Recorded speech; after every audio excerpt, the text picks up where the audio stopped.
Okay, Hero, just so we're on the same page, if I mute my mic, it's because I'm coughing. I'm just letting you know, so if you see it, you're like, wait a minute, why does he keep muting his mic? It's definitely I'm not not worried strangling a about child, don't worry.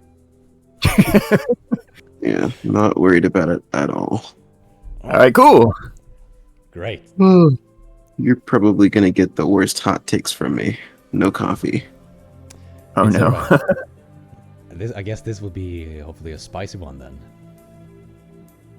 We'll see. Yeah. And I just remember I still haven't picked a name for this. But I think I have an idea for it, but I haven't picked a official name. Yeah. But Okay. yeah.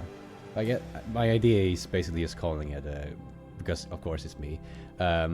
Freedom's podcast or something like that. Yeah. Interesting. Yeah. Okay, yeah. That sort of Sounds like thing. a good Cool. Hmm. Are you sure you're not American? Yes.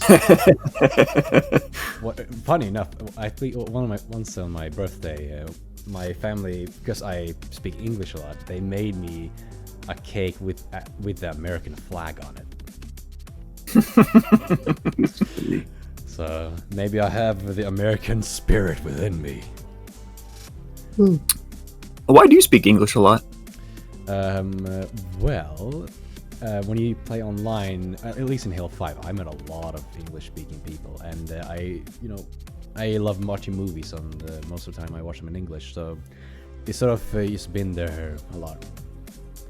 And, That makes sense. Yeah, so nowadays, even if it's not the original, I sometimes listen to the English, even if there's a Swedish version, because usually it's better. But I do sometimes listen to other languages, like with anime. Not all of them, but a few. I listen to the original Japanese. But sometimes I prefer the English, like with Full Metal Alchemist. I feel like it's the main character does sound like a woman all the time. Yeah. Which nothing against those types of actors. I feel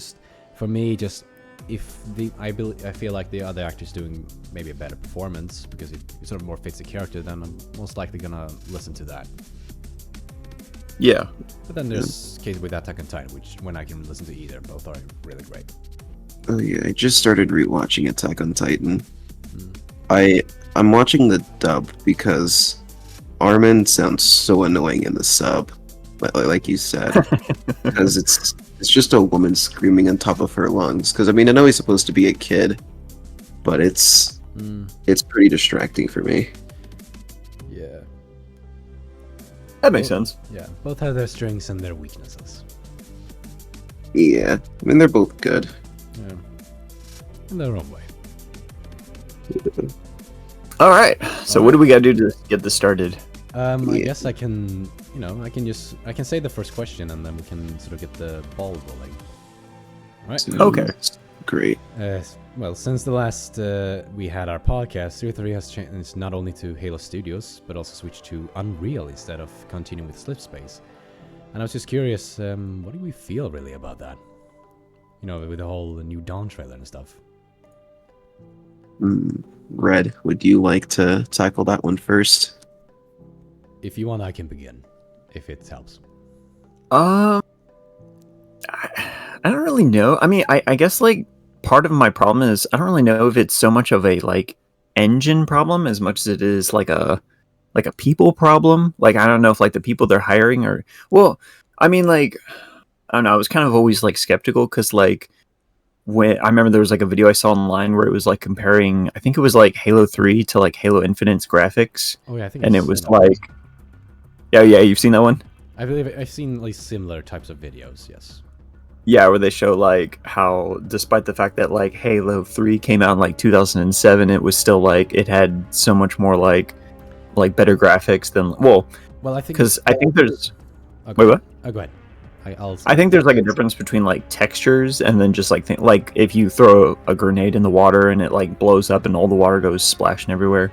But yeah, no, it's hard for me to say for certain whether or not it's a good thing or a bad thing. I guess for the most part, we'd really just have to like kind of wait and see whether or not it like fixes some of those things or I don't know. For me, like when I say it's more of a people problem, I feel like it's the amount of like passion you put into the thing, as opposed to like whether or not you're just like, because I think like, wasn't it with like when they were doing Halo Infinite, they kept like hiring people, and the people that were working for Halo Infinite to make the game were only there for like 6 months on average. That's because of Microsoft have a.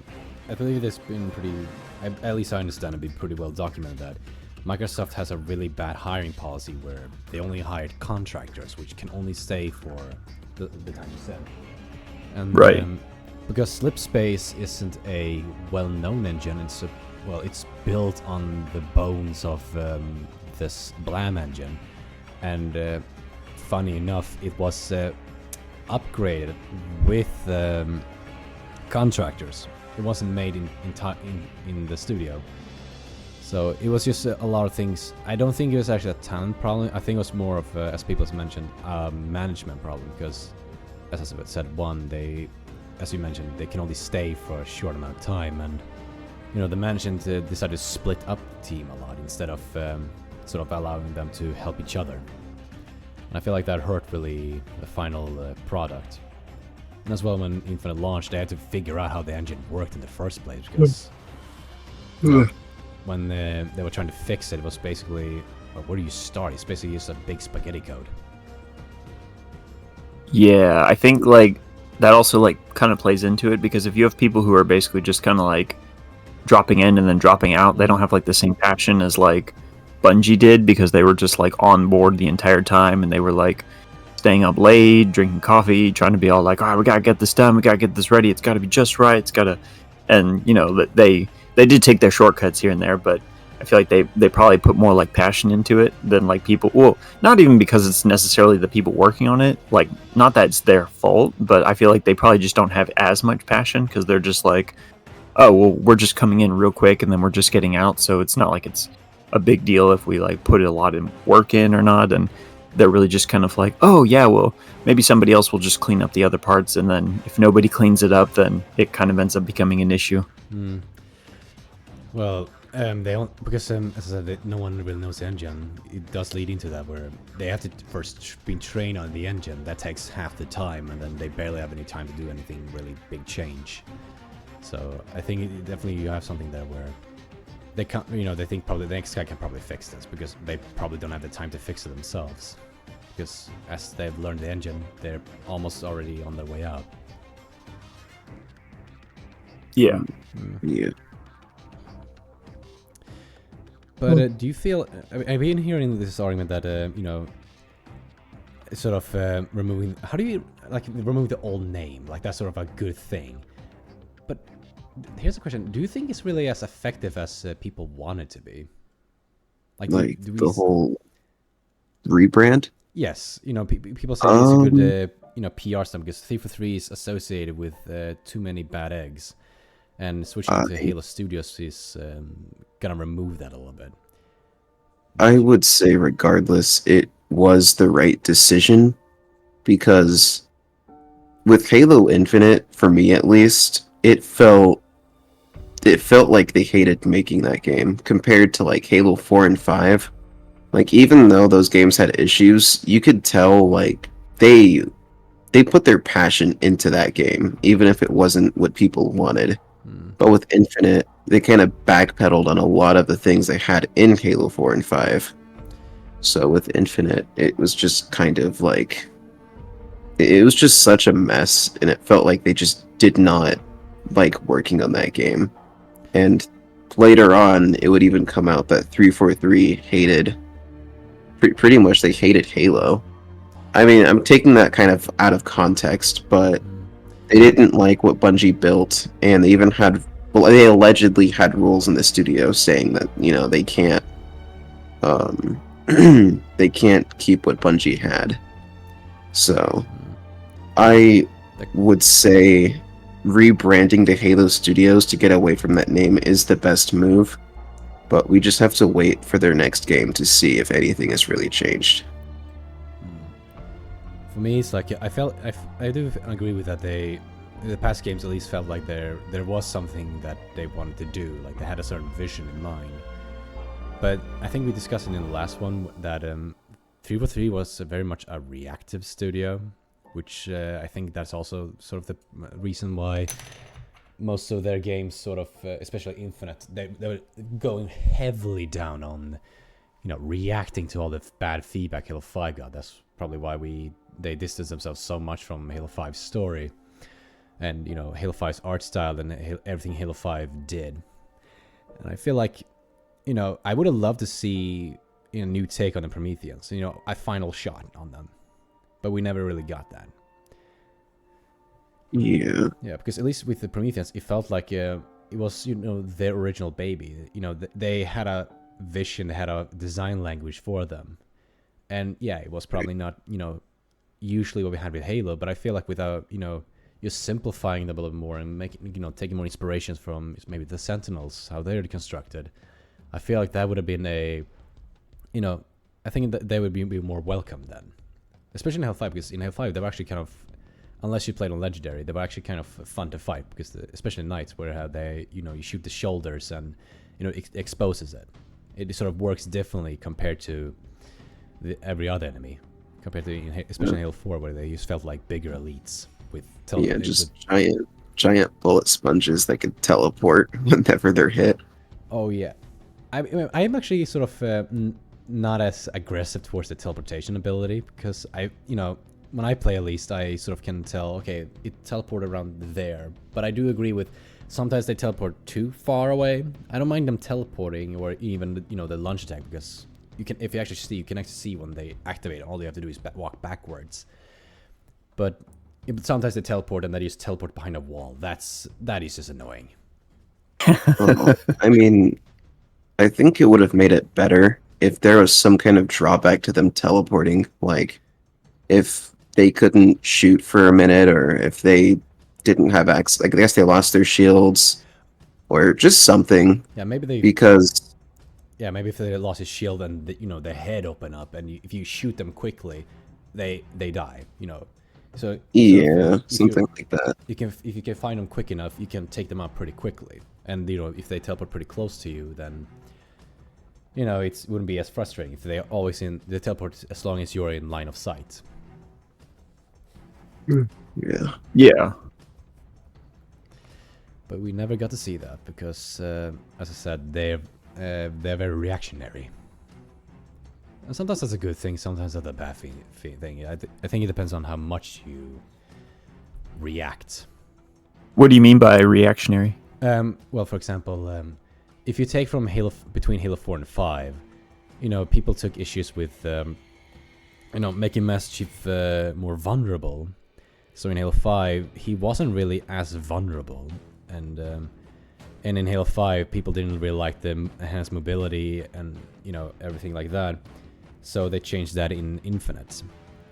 And if again with Halo 4 and 5, in Halo 4 we have kill string and stuff. In Halo 5 we have even starts, but with the enhanced mobility, it's it still didn't really feel like Halo. And with Infinite, as we saw in Infinite, it's it's much better. The gameplay is much more closer, not fully, but much closer. And but then we had the whole microtransaction hell and lack of modes. Yeah. Yeah. Any other questions? I have two more. There's been a rumor of a CE remake, as well as some multiple projects worked on. Do you think it's real, and what would you want from a CE remake, and what kind of games would you like to see? Red, do you want to take this one first, or?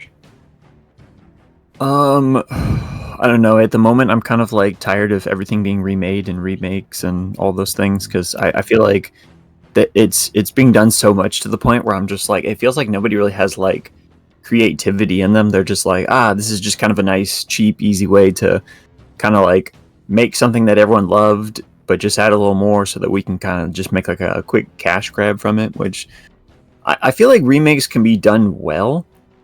Oh, dang. There was my wife, she made me watch her favorite show, Psych, and there was an episode where they did like a remake of like an old episode, and there was a quote, I forgot what, like Sean said something about like how you make remakes well. It's basically like meant to kind of like, I forgot the quote was, it was like you're basically improving but like still keeping the main thing.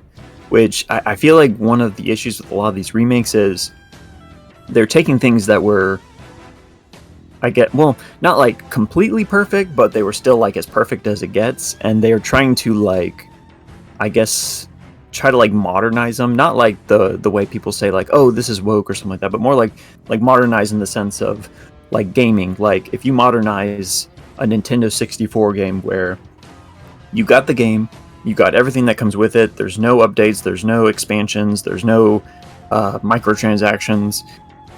Sort of like that. Aim down the sights, and you add the, Call of Duty movement and its guns and all that. Right. Yeah. So I feel like that's kind of like an issue I have with like remakes is they try to like modernize it based on like the modern day like gaming community, things like that. So I feel like it kind of like devalues the game, like. Because back then when you played it, it was like, the memories, things like that. And like one thing I'll say, like if they remade Halo Reach and it was basically the exact same thing, but they updated the graphics, they added like a new level where you play with all of Noble Team and they're all in like the same squad. Because that was one thing I was always bummed about with like Halo Reach is they didn't have like a level where you could be like with all of Noble Team together. It was usually you broke off, you were with Kat, you were with June. Yeah, so like if they did like a remake like that so many times. Yeah. But like I mean also if they like for example when they made Halo 3, you had the what was it, the Hornet, you had the Elephant, and then when Halo Reach came out, they took out the Hornet, they took out the Elephant, they took out Sandtrap. But like if they did like a remake of Halo Reach and they added like more multiplayer levels and they added like the Elephant, they added the Hornet, they added like if you just like keep adding more to it, I feel like that's a good way to do a remake. My issue with like if they try to do like they already did kind of like a remaster version of it, which that kind of had its own issues. Yeah, which it wasn't a big deal, but it was still kind of like but like I feel like now I don't know if they've really like learned how to do a remake well, so that's kind of why I'm skeptical about it. Yeah, I mean, I don't think this is gonna happen, but I've heard a lot of people say, "Oh, he's gonna, be a continuation of the Silva timeline, which is the Halo show." I sure. Oh. If that happens, I'm gonna walk into Halo Studios' office, bring up my katana I have at home, and then just stop chopping. I don't think they have enough people behind that show, like supporting it, watching it. That would be a pretty dead project. I mean, it has been cancelled, so yeah, it's just they're it's been picked up on Netflix now. Oh yeah, Netflix did acquire it. Yeah, how? I'm just hoping that they just kind of start over. Yeah. I mean, I doubt it, but I really hope Netflix just didn't buy it for no reason, just to continue whatever they have going. I think. I think they're either gonna they can go down three paths. They continue it, they do nothing with it, just have it as another thing you can watch, or they, as you said, they do a new thing. But then comes the question: what would it be like? Would we still want it to be its own thing? Would we want it to be a retelling of Combat Evolved, or would we want it to be sort of a canon story to the universe, like some of the Halo Legends were, a mythology series, something like that? Yeah, I think it would be. I mean, there's so many things you can do with Halo. Like, if you were to make a TV series, like Combat Evolved, Halo 2, 3, Reach, even the 343 games, like you can do so much with it. Yet we only got the Halo TV show. We got something much better. We got Master Chief dressing naked and having sex with a prisoner of war. Yeah, that's a war crime, by the way. Yeah, I heard like that. A human covenant. He loses his V card to by you doing a war crime. Yeah, I'm pretty sure. To say it out loud. I don't know if I'm allowed to say this. I mean, you can blank it out if you want. But I'm pretty sure that counts as rape if you want to be real technical about it. I mean, rape is when it's not consensual. I mean, I don't. Well, I don't know. Prisoners can't consent with prison guards. Oh, okay, then you have a fair case. Oh, No, I that is a was. good point. Yeah. Yeah, I was in the process like a week ago of doing stuff for corrections, and yeah, I learned you can't do that. Okay. Oh, interesting. Yeah, Yeah, I I believe don't. even I mean, I'll talk Pablo. about it later. I believe Pablo himself said that he did not really like that scene. Yeah. I mean, even if you Okay. leave. Why didn't he like that scene? Oh, why? Oh, what was the reason? I think he just didn't feel like it fit. Really, he didn't really like the whole forbidden love thing between the two characters. That makes sense. I mean, it was I really feel. Oh, sorry. Oh, I was just saying, I don't I really was feel like it fit with Master Chief as a character. I mean, love is something we never really see with Spartans. I think that's actually a interesting angle you can go by and show how how does a Spartan process the concept of love. That's an interesting concept. But Master Chief in the show, he isn't like how Spartans, as we know Spartans are, these silent, deadly, stoic warriors. He's basically just a random guy put in Master Chief's armor and asked, okay, go kill the aliens. Yeah. I mean, he's just a normal dude, so you don't really explore that with him, Right. I mean, I think the easiest thing to do would be if you had to have a sex scene in that show, like the director, the executives wouldn't produce it otherwise. Yeah, they put Have a side story with someone like, I don't know, Johnson or Oh, yeah, I was gonna Keith say, Miranda, like show their backstory, like just something else yeah, that doesn't have to do with Chief. Yeah, just let Johnson, show them why he knows what the ladies like, Why did they not put Johnson in there? Do y'all know that? I have Who no knows? idea. Because well, they did make Captain Keyes black, so maybe they just okay. We're not gonna actually put the actual black character. We're gonna make a white character black, and then completely ignore the only black character in the main cast. Yeah. Yeah, That was so weird because I was like, Sergeant Johnson was like my favorite character, and I was like, I mean, if you put him in there, you might give me a little appeal to watch the show. But they didn't really play the game, so they probably didn't even know he existed. I mean, he's not in the Fall of No, Reach. He's only in the no, there's no way you could not know Sergeant Johnson, even if you didn't play the game, right? I was gonna say, like, my dad hasn't played Halo since Reach, and he was asking, "Hey, where's Johnson in the show?" Because he was watching it, and then he was like, "Hey, why is Master Chief naked?" And I was like, "Dad, I wish I could tell you. I have no idea." Wait, son, why is he dressing naked in front of a girl? What is he doing? What's he doing? No, he was saying, like, I think Halo's changed a lot. This was not the Halo I grew up with. Yeah. Oh my god! Imagine if you took like a guy who had not played any 343 game, just played the original 3, and then showed him the Halo show. Like, this is what people think the Halo is, and probably that person would just go, "What in freedom's name am I looking at?" Yeah, that was my dad.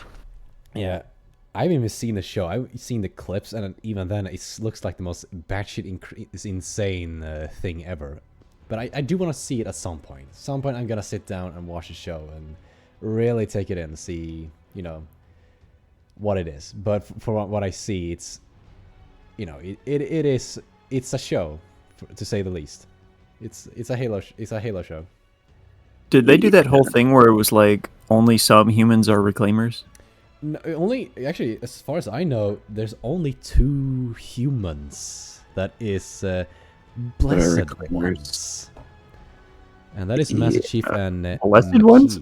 Yeah, it's a concept where it's basically reclaimers, but only a few people has it. For example, Master Chief and Makee, which is, as I understand it, the only 2, and maybe KOAN as well. But Wait, something I noticed is I saw a clip on TikTok, so I could be wrong about this, but like you said, the only 2 people I saw that had access to the Forerunner artifacts were Master Chief and the Covenant Spy. But in a different shot of the show, they were just a bunch of humans and Spartans, like, opening Forerunner constructs and stuff. which they shouldn't have had access to because I thought they were only 2 reclaimers. I don't know. They probably didn't even They probably do their forgot they research. had the whole thing, and then thought, "Oh yeah, we did that." But I like that scene so much. I'm not gonna cut it. I'm pretty sure seasons 1 and 2 had different writers, so that could definitely play a factor in it. I mean, season 2 was sort of they were trying to rectify what they did in season 1, but as I saw, it was a lot better. I mean, it looked more Halo, but the bar was pretty low by season 1, and but even then, they didn't really move away. They sort of went a little bit deeper with the whole mystic thing, which I still don't understand what is up with the mystic thing. I mean, I saw one mystic thing. Yeah, it's sort of apparently there's a group that is just these sort of, oh yeah, some places have souls like this one, and they sort of the whole magic thing. I mean, they said to KOAN once, "You're KOAN Ha, last of the Haas," stuff like that. Oh, this is in the Halo TV show? Yes, in season 2. They really amped them up. What is the... okay, to be honest, I don't know what they are. I just know that that's what they do. And even one scene where KOAN Ha is supposed to be attacked by the flood, one of them just appeared in her faces. "We know you delivered to us." And you're just like, what are they talking about? Who is she? Huh. I feel like they just read one of the Halo books high. They were made a show out of it. They read one of the Halo books high on the crack cocaine and just completely ignored everything they said and just saw, oh, foreigners, oh, a human, oh, one human is a foreigner, okay, take that. Yeah, it's kind of like how Alice in Wonderland was written, if you guys know anything about that. Actually, no, I think I heard something about that. I have not heard that. I want to hear this. I think the writer was like on shrooms or something, or I don't know if it was shrooms. I think it was like psychedelics. I don't remember exactly what it was, but he was on like crazy drugs, and he saw his neighbor's kid in the backyard playing, and he made up the whole story from that.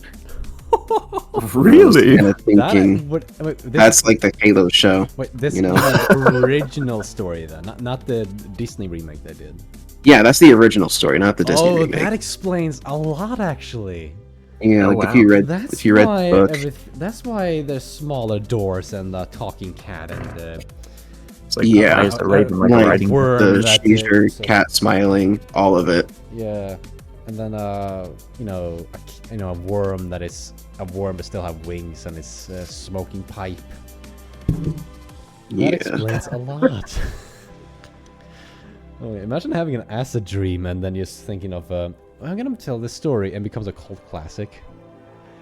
No. That's hilarious. If only the Halo show could be like that. Maybe if they were high, it would be more entertaining. Who knows? Probably. I think like part of the problem is the fact that like Alice in Wonderland is kind of like meant to be weird and like all over the place, whereas like Halo's kind of like it's kind of supposed to be like a story. Like one guy was watching on YouTube recently, he was like, yeah, it's supposed to be like kind of like a Christian allegory with like the flood and the covenant and the ark and all those things.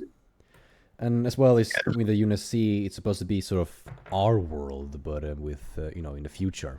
I mean, if you look at the Halo's tech, it's not that dissimilar from what we have now, just a little more advanced with 500 years. Yeah. Yeah. But yeah, I heard the canon reason for why there's still warthogs is because they're like $200 or $300 to produce, so it's just easy. Oh, dang. Cheap. That would explain why every time we are in a human city, they have more advanced cars.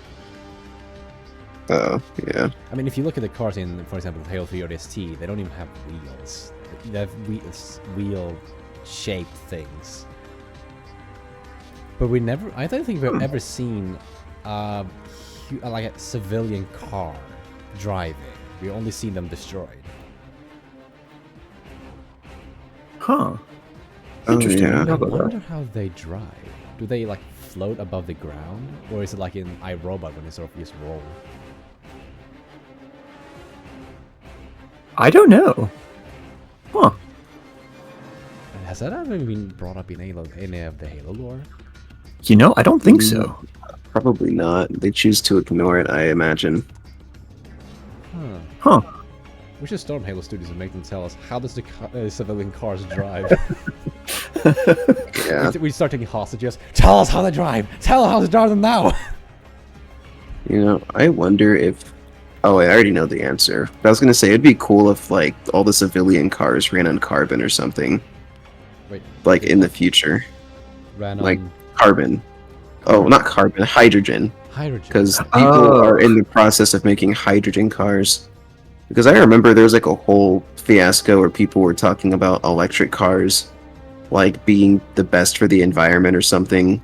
But, like, hydrogen cars, it's not necessarily water, but it just runs on vapor. And, I don't know, I think it'd be cool if they had something like that in Halo. But, you know, obviously all Sure, the would be pretty military cool. cars, you know, they still use oil and everything.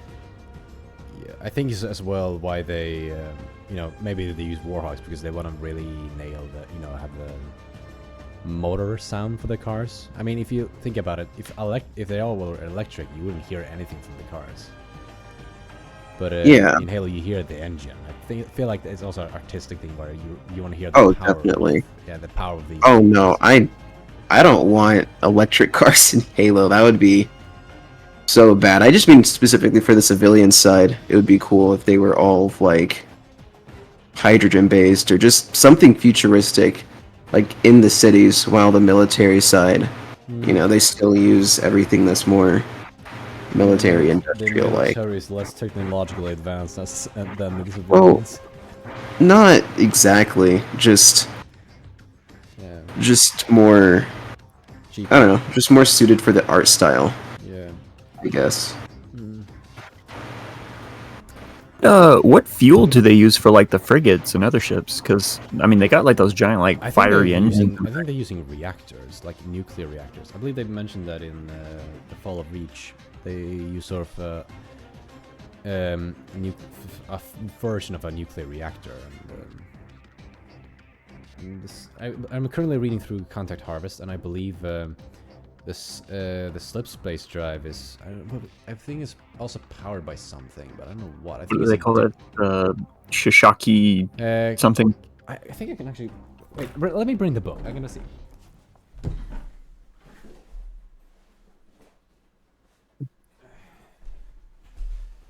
I believe it was a very Asian name, if I'm not mistaken. Yeah, it was supposed to be like an Asian guy, and I think like a Irish guy or something like that. Let's see. Interesting. This is something I never knew. Let's see. Where is the page? Come on, Content Harvest. Bring me the name of the slip space drive. Let's see. I believe it was in the first chapter they mentioned it. You know, when they. By the way, have you read Contact Harvest? Me, yeah. I have not. I recommend it. I've only read to chapter 4, but still, it is a pretty interesting read. You get to see. I liked it. It was fun, just like learning about Sergeant Johnson. Yes. And that okay, the frigates are powered by thermonuclear fusion reactors that use deuterium, a stable hydrogen isotope, as fuel. Huh. Okay. That's cool. Shaw Fujikawa translate engine. Oh yeah. Let me guess, you googled it. Yeah. Yeah, I couldn't find it in the book. It's probably hidden by behind all of those pages. But yeah. Hero, were you saying you were talking about like hydrogen? Because they said the engines use stable hydrogen isotope as fuel. Oh, Maybe that's cool. Maybe the cars use that as well. Huh. Yeah, it's something people always look to when they say, "Oh, this is what the future's going to be," you know. But Let's see. I mean, I think it's here in present day. It's just the oil industry, and I guess now the lithium industry is way too big to really combat with hydrogen cars. I feel like if in the end, I think that whatever is cheapest is gonna win. Yeah. Is it really expensive to use hydrogen? I know they you can use hydrogen for like I guess like helping your body to like detoxify and stuff like that. Since Isn't hydrogen's supposed to be like the smallest molecule, it's able to like bypass the what is it, the blood-brain barrier. And if you have like oxidative stress, it like the hydrogen binds to the excess oxygen and turns it into water, and it like flushes out of your body. Oh wow. Isn't it also very flammable? Not that I know Wasn't of. a blimp? Didn't a blimp have that and just detonated? Let's find out. Is I'm not sure. Blimp that exploded. Hydrogen is flammable. Oh, it's Hindenburg. highly flammable. Yeah, Hindenburg. Hindenburg, German, the largest strip destroyed. Disaster. Hindenburg was. It does not say. Why did it explode? We're concluding that a leak gas extremely cell allowed flammable. hydrogen from the airship to mix with oxygen from the outside air, and a spark. Okay, so yeah, it is. It seems to be flammable, at least when it's combined with air. Yeah.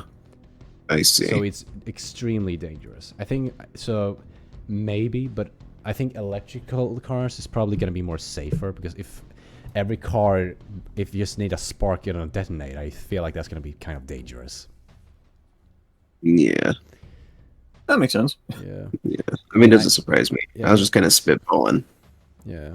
But yeah, I do know, I believe I heard that electric cars are pretty, they're good for, you know, they're very environmental friendly as long as, you know, outside of building phase. In the building phase, they're probably not that great, or, you know, it's easy to waste them.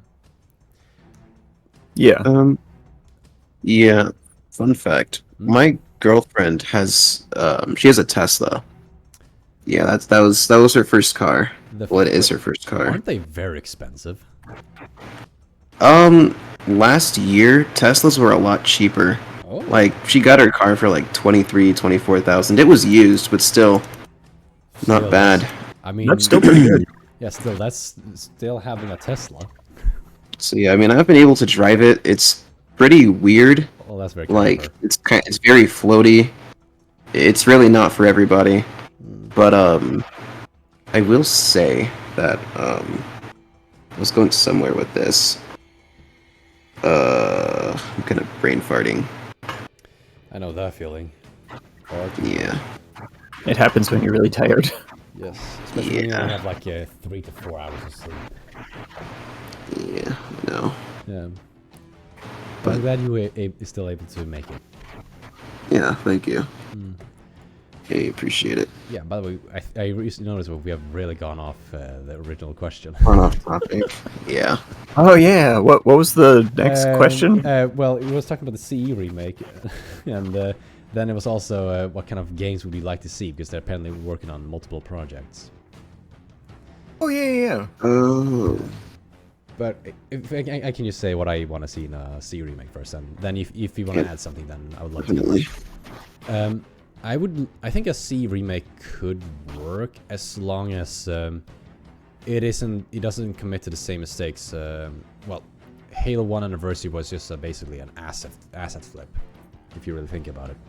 Yeah. A lot of models Yeah. from other games were used, and very few were created for that game compared to Halo 2 Anniversary. But if it was like it, you know, had the same kind of gameplay loop, just modernized it, not in a way that, oh, I'm gonna add sprint, slide, and a grapple hook everywhere.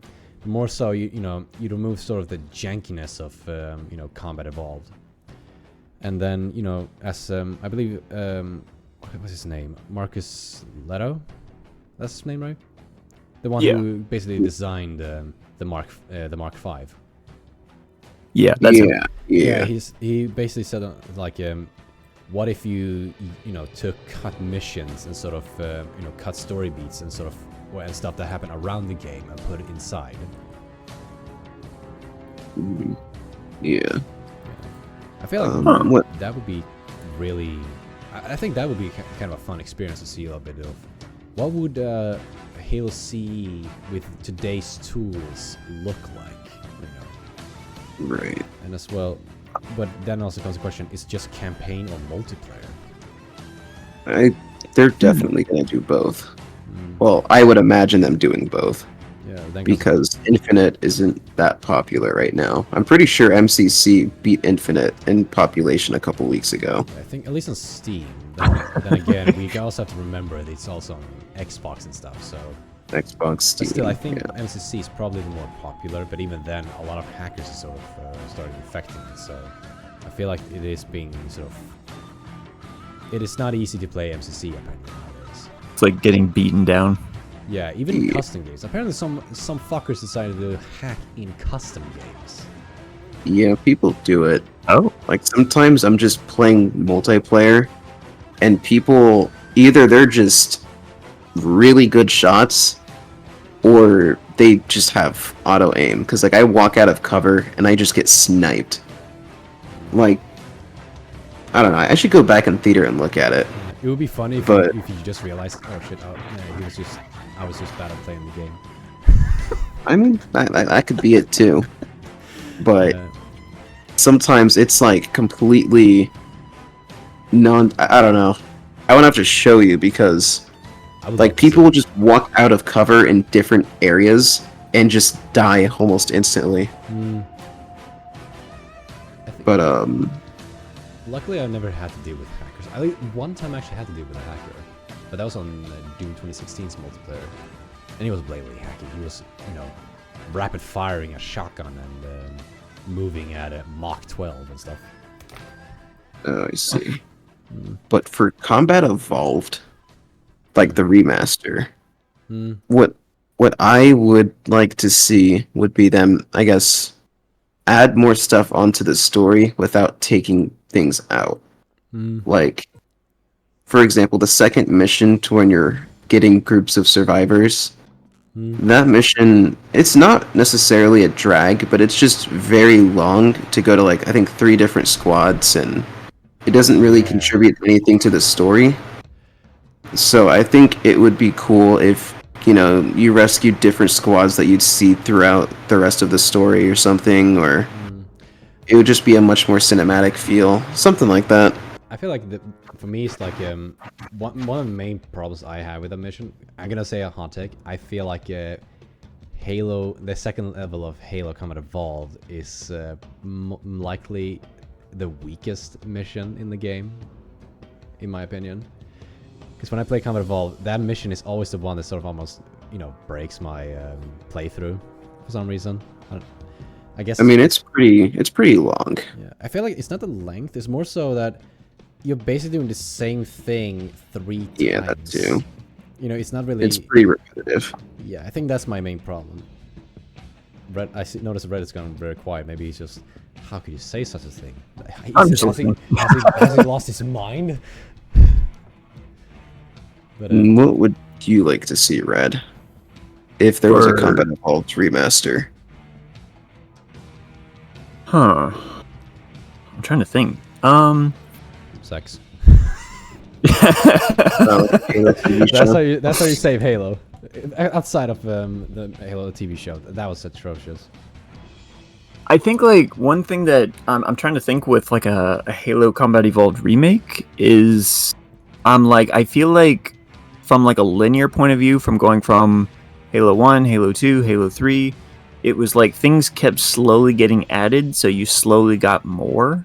So I'm trying to think like how would you I'm trying to think how to describe that. It's almost like if you add too much right away, then everything else after that has to be twice as much. So it was like when they did Halo Combat Evolved, it was like you couldn't use a Banshee except in like campaign, and then like it changed from there, and then it was like, oh, Halo 2 they added more stuff, and then Halo 3 they added more stuff, and then Halo ODST they added some stuff, Halo Reach they added stuff.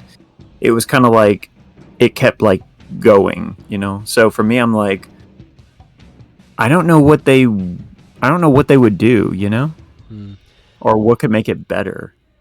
Well, I've heard that there's a lot, it was a lot of cut content. I feel like that's sort of a way you could approach it, like not necessarily looking, of course looking a little bit what the future game did, for example, adding brutes to the campaign.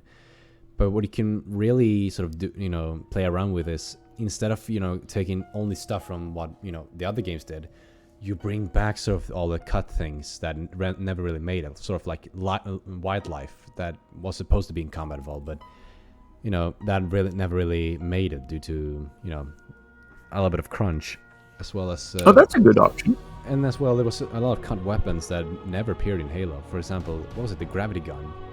That's probably not its actual name, but it was basically... Oh, they also had the flamethrower that was only on the PC version. Oh, yeah, and the rocket hog.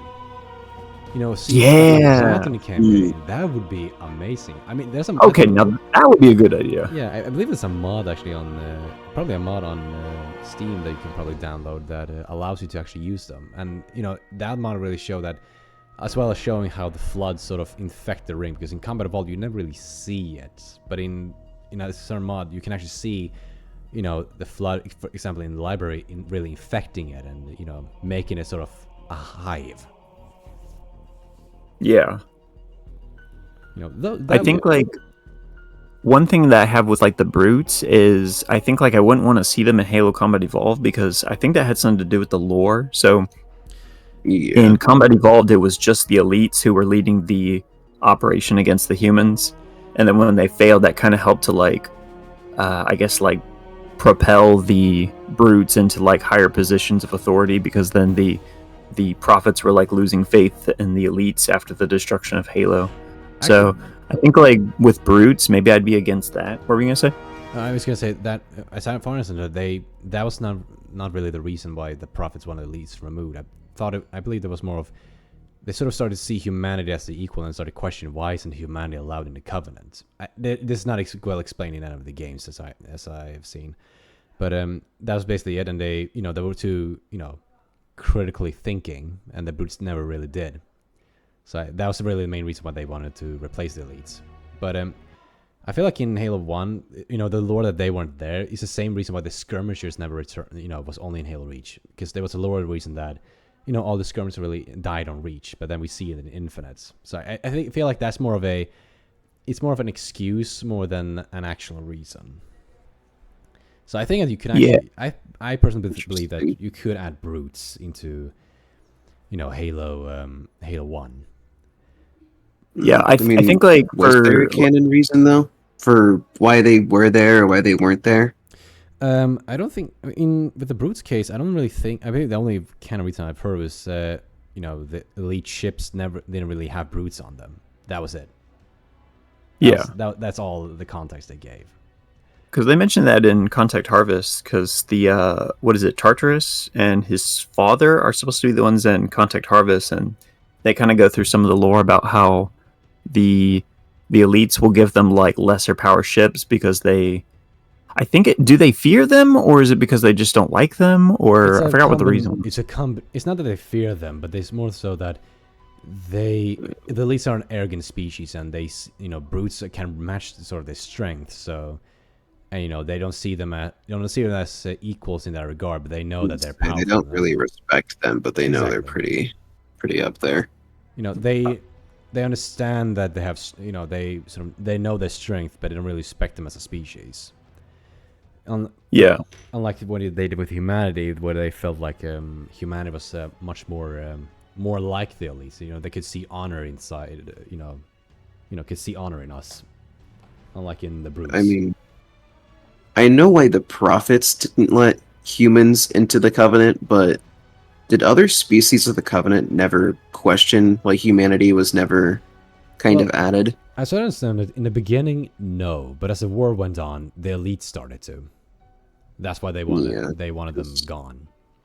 I mean, in the original story, they were reclaimers, or forerunners. But now some humans are just reclaimers or something like that. I feel like and that's why the prophets didn't want humans in the Covenant, because it would break apart their whole religion. Yeah. But it's just kind of crazy that there was a war for 25 years, I think. Yes, because the prophets the Covenant did a mistranslation before they met humanity, and when they realized it, they understood that. Due to this was also an age where a lot of questioning started to happen. Sorry, was it? Yeah, there's a scene in Contact Harvest. I won't say what it is because I don't know if that's too much, because I'm currently reading it. Thank you. Yeah, there's like a scene where two people of the Covenant like question like, wait, why is all of humanity like rejected from the Great Journey? So I know like some of them question it, but I don't know, like I don't know why it was so like widespread that no one was allowed to question it. I mean, you know, there's the like excessive censorship, like killing the what's that one guy, the heretic from Halo 2? Yeah, he's just called Heretic Leader. Oh yeah, the heretic leader. Yeah. I wonder what his name. Like, you know, they kill people who try to spread the truth and stuff like that, and try to like censor it, things like that. I believe they could get away with it because they basically said that all humans are heretics, and are the only threat towards the Great Journey. You know, they opposed it. I think that was the the lie they used. I'll see. They mentioned that at the end of Contact Harvest. I just forgot what it was. Yeah, I will see myself once I finish reading it, but I believe that's the reason, as far as I understand it. Yeah. Gotcha. But yeah, no, I think that's actually really cool, adding all those like things into Halo Combat Evolved, kind of like all the stuff that got cut just because like time and technological advances, things like that. Like that would have been really cool because I saw pictures like years ago when I was like really young, and they were like, oh, these are all the things that got cut, and I was like, what? That's so cool, because I think like they only had like the regular Warthog. They were gonna have like the Gauss Hog, the Rocket Hog. They were going to have the I think they were gonna have like a flamethrower hog. They were gonna have like a snow hog. Yeah, like I was like, what? I think they were also gonna have like a boat and it had like a machine gun on it. 3, I believe. Halo 3. Oh, was that 3? Either Halo 3 or Halo Reach was gonna have a boat. Funny enough, Halo 2 was actually gonna have the Falcon. Oh, sorry. Oh, was it really? Yeah, Halo 2 was supposed to be the debut of the Falcon. And oh, dang. That didn't make it to Halo 2. The guy who made the Mark V was trying to put it in Halo 3, but it became the Hornet instead. But then when he was the director for Halo Reach, I believe he was immediately like, we need to put the Falcon in. Oh. Yeah. And I believe there's a working Falcon in the Infinite files, like almost ready to ship. Oh, there is. It never got added to the game though. Yeah, I believe I've heard that they are trying to add more stuff now, but that's something I have a question for later. But yeah, They had a fuel rod as well, but they added that fake fuel rod just to retextured Spanker. Yes. Like they had so much cut content in that game, it's pretty bad. But that's actually the last question I was gonna ask. But you want to finish with what kind of games you would like to see, because they're apparently working on multiple. Like if 343 and Halo Studios makes them? Yes, because apparently because apparently they're making multiple at once. Well, I mean, aside from Halo 7, whatever that might be, man, I have been itching for Halo Wars 3 for a good while. Oh, me too. I know it's not really Halo Studios, that's Certain Affinity, but still, that's what I would really want to see. I would say a sequel to ODST, but they can't do that. I don't really want to spoil why they can't do that. I haven't read, but I know what happened in Bad Blood. So. Okay. Yeah, so that's not really possible. I mean, you technically could, but it wouldn't be the same. But definitely Halo Wars 3. That is the biggest thing that I want right now. Same here. I personally love Halo Wars 2 and would love to see a third attempt. Or their second attempt, because they didn't make the first one, but I would love to see the second outing at Halo Wars. But I would also love, I mean, this is a very popular opinion, so I'm just gonna mention it, but it would be interesting to see a Flood horror game. But that would be really cool. But here's my question. Awesome. I'm gonna toss a little bit of a spice in this. How would you actually make a Flood horror game without making it too bullshit? Because if you think about it, like Halo is, it's about the Spartans in the end. You play as Spartans except in ODST. though, then it comes to question: how would you handle the flood as a human? Because when you're fighting the flood, when we think about fighting the flood, we think of it from the Spartan's perspective, but we have never really done it from a human's perspective. So here's my question to you two: how would you handle fighting the flood as a normal guy or a marine? Like in game or Yes, in in-game. real life? In game, Okay, real I was life, gonna that would be. say- I was gonna say I would die. I would die. We would die immediately. But in game, man, I thought about this before. I'd probably have it kind of like a whole different kind of game, like Resident Evil, because I recently played through 7 and 8 again, and those games are in first person. And the first thing that I thought of while playing those games was, what if this was like Halo, and we were playing like, as a Marine trying to get through just to get out or something. Because the plot for Resident Evil 8 is you're going in to find your daughter and everything. But I was kind of thinking, if this was like retextured for Halo, that'd be so cool. Yeah. Because, like, everybody in Resident Evil they died to, well, in 8, a lot of them died to the mold, and you were just kind of the last one surviving. And I was just kind of thinking of the flood. I don't know. That's kind of what I think when it comes to Halo horror game. Yeah. And I think that'd be awesome. That's just my worries a bit. You would basically have to nerf the flood into oblivion, because when you play as Master Chief, you have the ability to tank a few hits before you go down with the flood. But for example, you take an infection form. How do you handle them? Because, they are not really, let's say, flesh friendly. Different difficulties. You could have like a realistic difficulty to where if a flood form jumps on you, you die. You have a realistic difficulty. You breathe the air, you die. You can give them a gas mask or something. I don't know. You have to wear a gas mask the Or entire have time. it be an ODST or something. Yeah. I mean, there's probably Marines with sort of gas masks and helmet stuff. I mean, if you look at Halo Reach, they have, spacesuits that probably have something like that. Yeah. Yeah, that's more of my worry, that a flood horror game will be more frustrating than scary, because the flood would be more, instead of terrifying, there would just be, unfair and entities.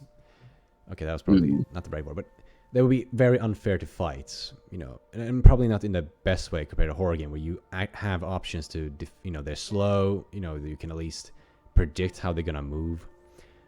But with the flood, they're very fast. They're, very aggressive as a, So I'm just worried that if you do a flood horror game, unless you play as a Spartan or an elite, it's going to be very, very difficult to balance it. Well, I mean, they had ODST firefight, and you were able to fight the flood on MCC. Yeah. So, I mean, I really do think it's possible. Like, there would be some ways to find a balance to it. Yeah. But my question is then, are you ever afraid when you fight the flood in the firefight mode? Oh. Because, like, I mean, no. I mean, in Combat Evolved, they had the the fear factor of you're stuck in this building and they're swarming everywhere. You're surprised and you don't know how to react. That that terror. But in the future games, it's a little bit, they still in Halo 2, I would say they still have somewhat their fear factor. But in Halo 3, that really disappeared. And since ODST's float is based on Halo 3's, they're not really that scary anymore. At least in my opinion. They don't really give off the scary vibe. But maybe I could be proven wrong. Maybe if you just do the classic horror thing, make hard to see, and they sort of pop out of nowhere. Maybe that's how you could do it. What about you, Red? What do you think? I think well, it's hard to say because My brother made me watch these. Do y'all ever hear of the movie Terrifier with Art the Clown? I don't think I I've have it. I've heard of it, but I haven't watched it. It's definitely terrifying, and I feel like if they kind of go with like kind of like that same vibe of just like brutal and like just disturbing, I feel like that could work. Because which book? Halo: The Flood, the novel. They what's his name? Jenkins, the guy who's they have like his footage in Halo Combat Evolved, Oh and he yeah, kind of like wasn't he like vanishes. infected? But he was a really old one, so he didn't fully infect him. He was basically half infection. Yeah, they kind of like describe his like infection in the book more, so it's kind Oh of yeah, that's where you can do it. it's like kind of disturbing and brutal, but like they could have like deaths, kind of like Resident Evil games where if you get killed, they kind of like do like a little cutscene where they're like watching you die slowly. They could always do something like really graphic and gruesome, kind of like Yeah. I don't know, like Mortal Kombat brutality deaths and things like that. You die by the flood and Pretty it just cool. pops up fatality. Yeah, I mean they could do something really crazy, like just straight up like make it so it's like one hit kill, because then your anxiety is like raised to like the maximum, because then you're just like, oh god, just like one small little attack and I'm dead.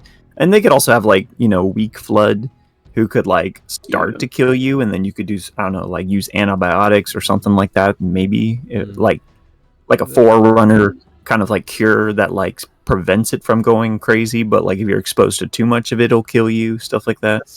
I was about to say something like that. Like you're the first human that has better immunities to the flood.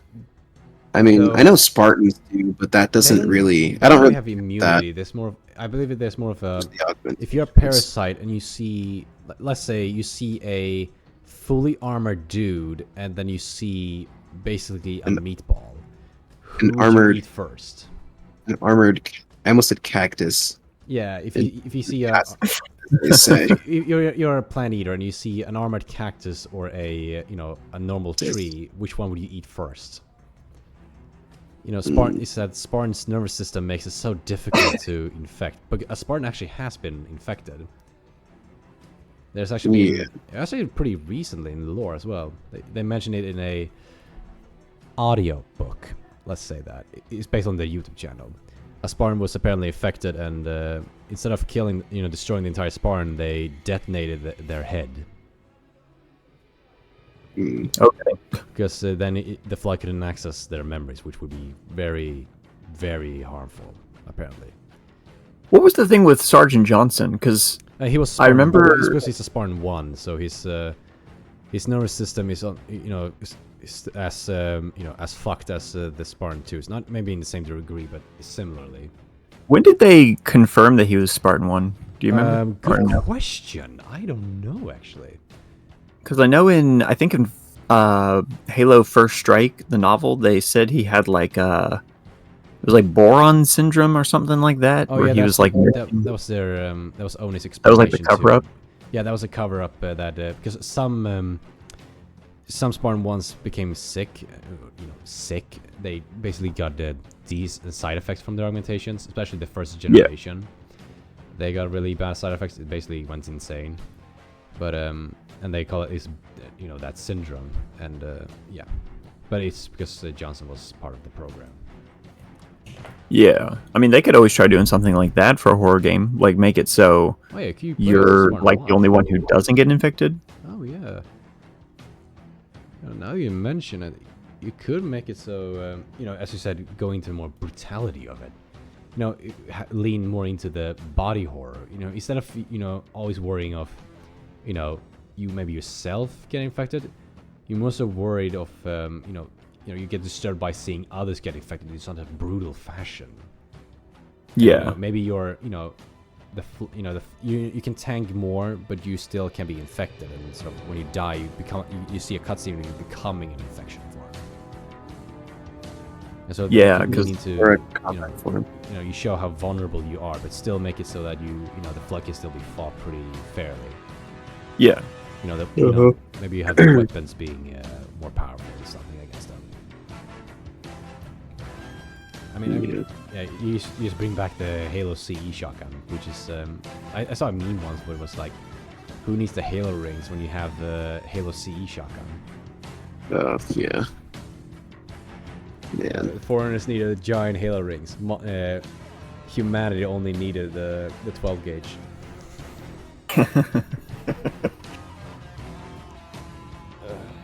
Yeah, that would be that could actually be an interesting take. Hero, were you gonna say something? I was just gonna say, like, whenever I imagine a Halo horror game, I always kind of just think back to the first-person Resident Evil games. Yeah. I don't think I've ever played it, but I think I know what you're talking about. I saw a video on Resident Evil 7 at least. And, 7? Yeah, that was really good. Like, do you like horror games at all? I own Dead Space. I have not finished it. Oh, I think I bought Dead Space 3 at a yard sale, and I played that years ago. Yeah. I have it for the 360. But it would be. I think that could also be something that just Oh, I just got a brilliant idea. You know the Mona Lisa, the ship. Yeah. Yeah. Imagine if you made a flood horror game on that outbreak. Is that the one where it was the soldier who had like cancer and he was like getting treated and then like everyone died? That's a different story. That's a different one. Which one was Mona Lisa? Well, it's a story where sort of a few Marines find a pod, and it came from a prison ship, and he said he came from the Mona Lisa, and the Mona Lisa, they only did experiments with the flood, and they went out, and the entire ship got infected, except for a few. Oh. It's a story with Henry the Elite. Oh, okay. Wait, where's that told? It is told on actually Halo Studios put it on their official channel. Though I have a gripe with that one. They cut out one of the scenes, so you don't even get the full experience. They cut out part of one of the beginning ones. Oh, wait, what did they cut out? Basically where they split up. Like a completely pointless scene to cut, but they did. Do you know why they cut it out? No. Oh. I just think, to be honest, I think it was just a mistake. They just forgot to fix it.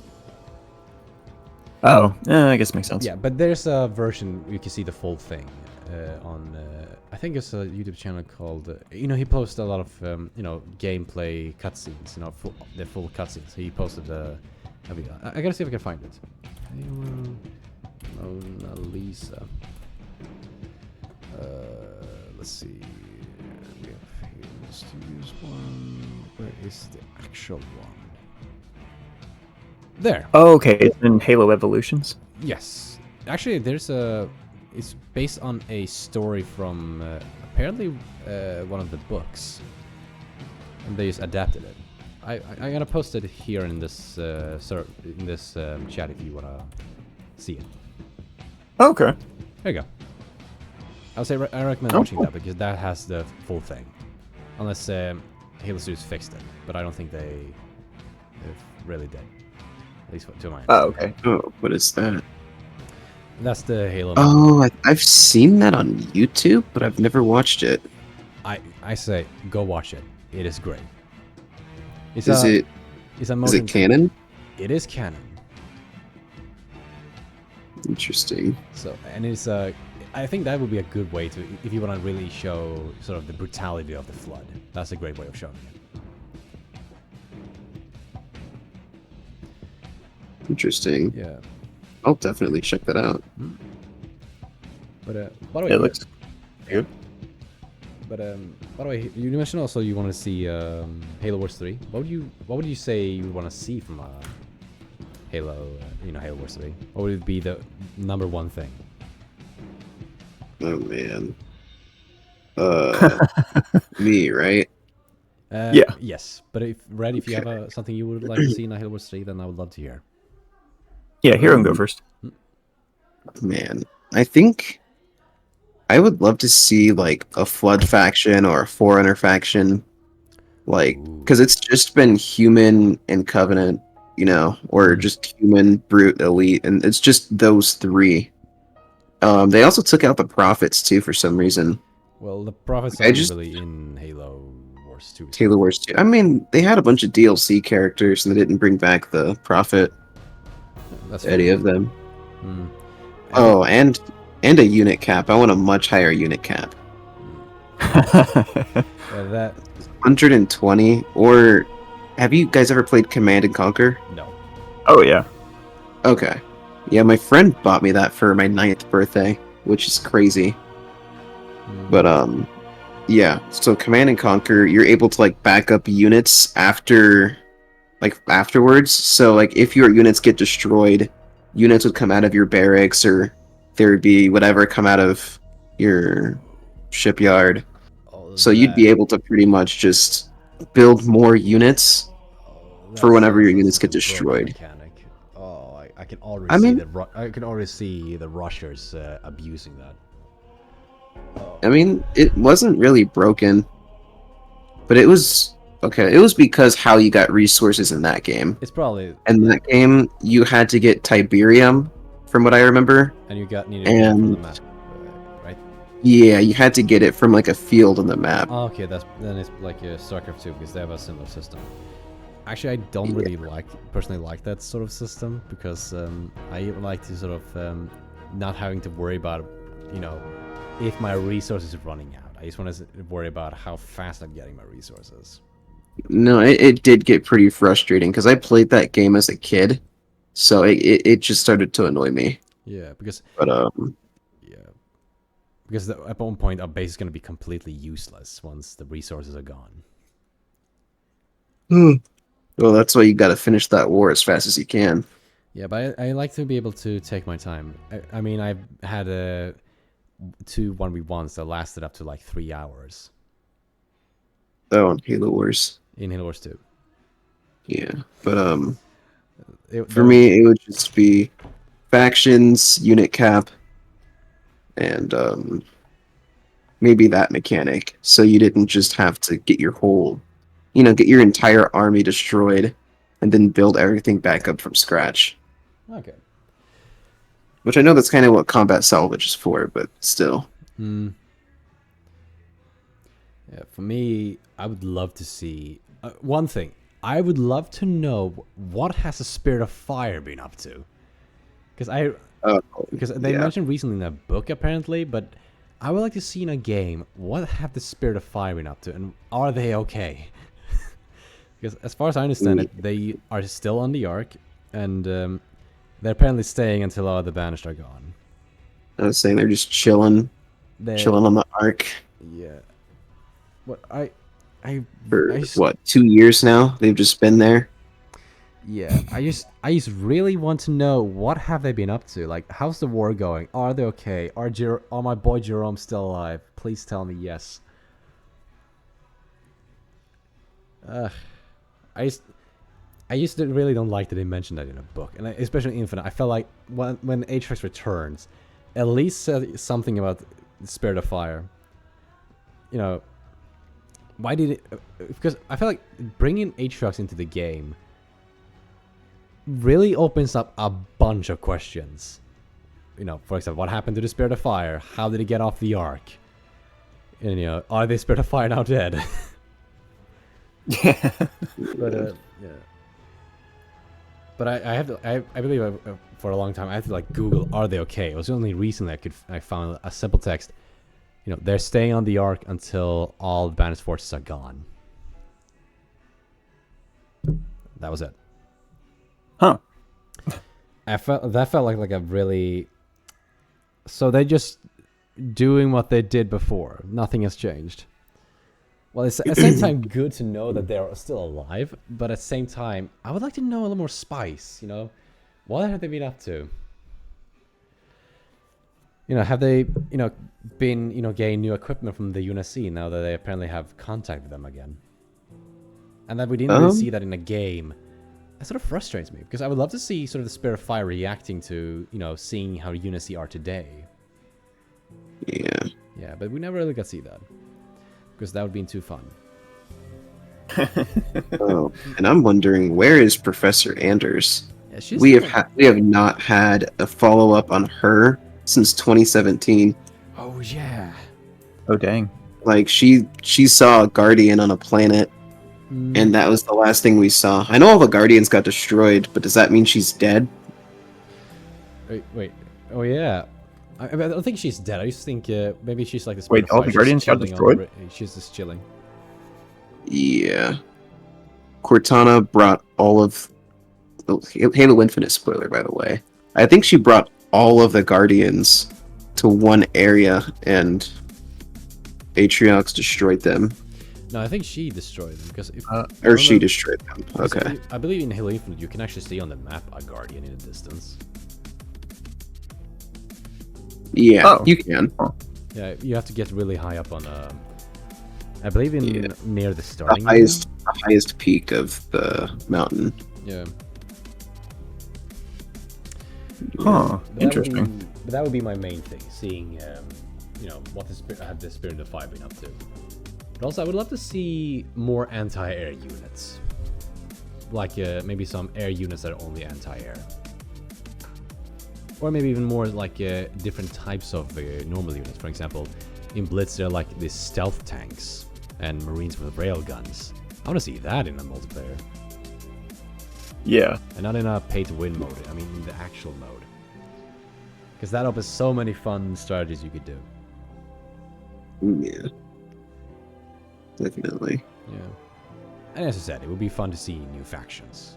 I mean, I would love to see the Flood as a leader. Be able to use that. Oh, the Grave Mind. Yeah. I mean, there is mods for it, but I'd like to see an official one. Yeah. Yeah.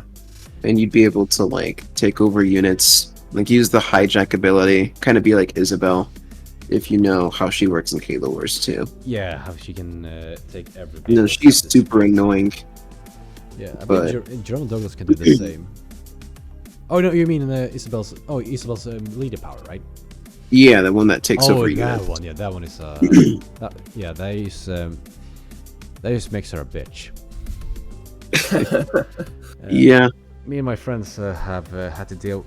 We like to call, for example, Anders and Isabel the cancers of Halo Wars 2 because they're so annoying to deal with.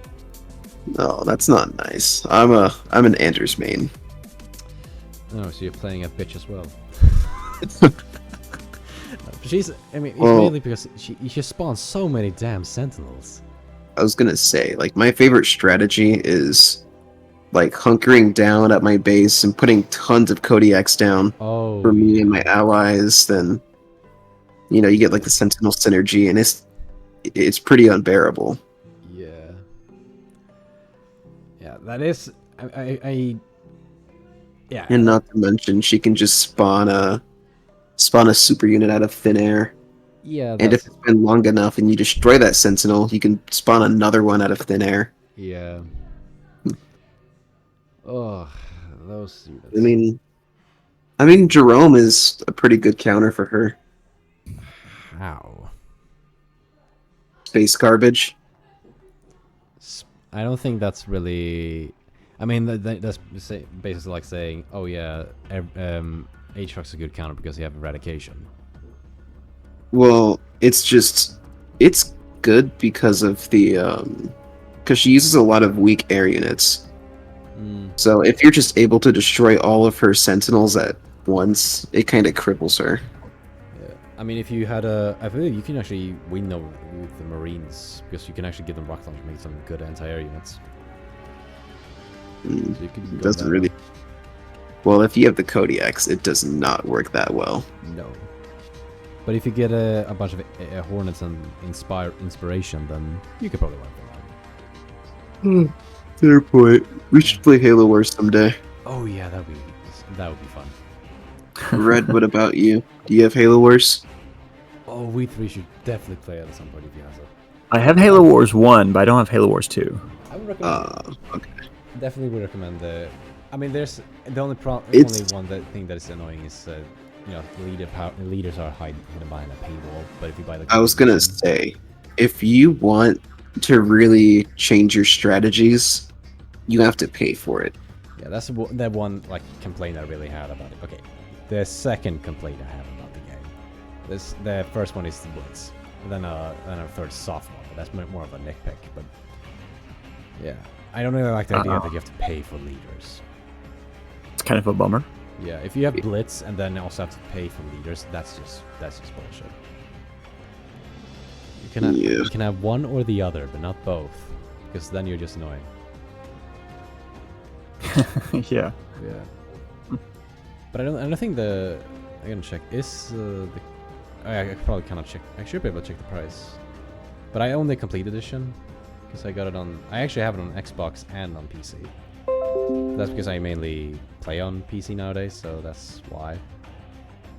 Well, that makes sense. Yeah, but I believe we could just. Okay. I mean, we could gift it to Red. Oh yeah. If he has a PC. Like we split half and half and get him the game for his birthday or something. Oh yeah, that we could do that. Halo Wars 2? Yes. Yeah. Let me. Is it on the PC? It is on Yeah, Microsoft. If you have the Microsoft app, which it's basically Xbox on PC.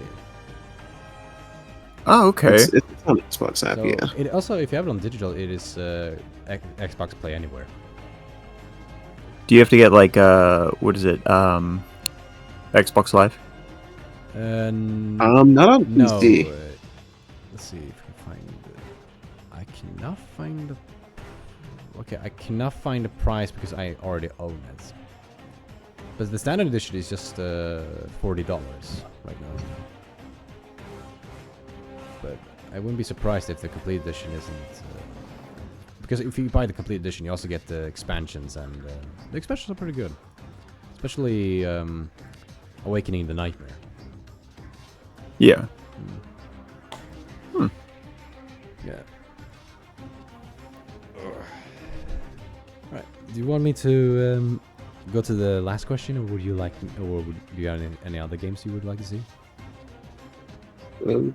I mean, I already said as much as I'd want to say. Like, Resident Evil, Halo horror-ish game.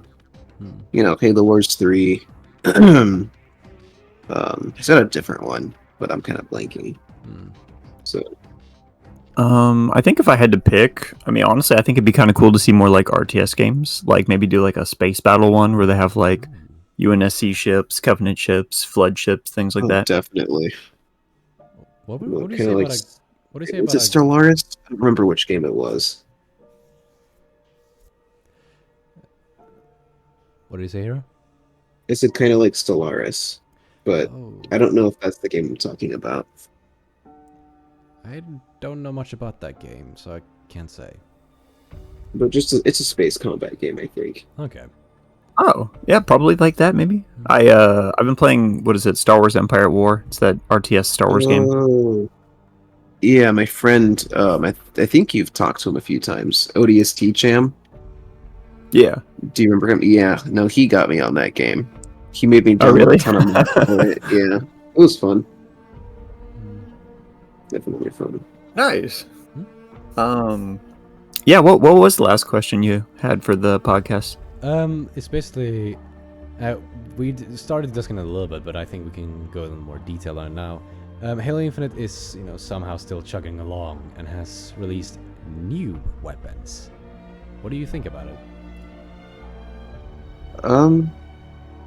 A lot of the new weapons are just retextured weapons. So I mean, it's lazy, but it's better than nothing. So yeah, I don't know. I'm pretty indifferent on it. I just think it's lazy. I think it's more of as far as I understand it, it's more of a resource thing, because it is not as simple as I mean, animations you could probably do it, but with the fuel rod, they have one in the files. But the thing with that fuel rod is it was not as polished, and they didn't they can't really get the people to finish it. But they had sort of the skin for a rocket launcher that because most of the skins that they sell, as far as I understand it, they were made back in like 2022 or something. So these are skins that they already have in in the closet. So they probably just took one that they probably didn't think anyone was gonna buy anyway, and just turned that into a gun, and they just used hunter, Yeah. projectile. Well, the final thing that I'll really say about Infinite is the reason why I have such a distaste for it is just with each Halo game, they add stuff onto it, and they just keep adding onto it, and it's usually free. But with Infinite, it felt like they took away a bunch of features, then added them back and tried to make you pay for them. And it just felt like kind of just such a disservice. Because even with Halo 5, like everything you could earn for free, even though it was a pain in the butt, but they still had things from the old games, like colors, weapons. It eventually had Forge, and like everything that was already there that was pre-built, but it just... Infinite came out just completely unfinished. Yeah, and after time, they just added all these old features, and they made you pay for like half of them, which that's kind of what I just do not like about Infinite. Yeah, I do understand that. For me, it's like I really don't like, for example, that they I've been playing Overwatch a little bit, and funny thing is, they've added loot boxes back, and people are praising that. I just find it funny that we have gone so far with these live service games where you can't really earn skins in a player-friendly way, that we are celebrating the thing that sort of almost broke the entire game industry. Yeah. Yeah. Imagine if that is just people see these what's the word? The higher ups on these companies.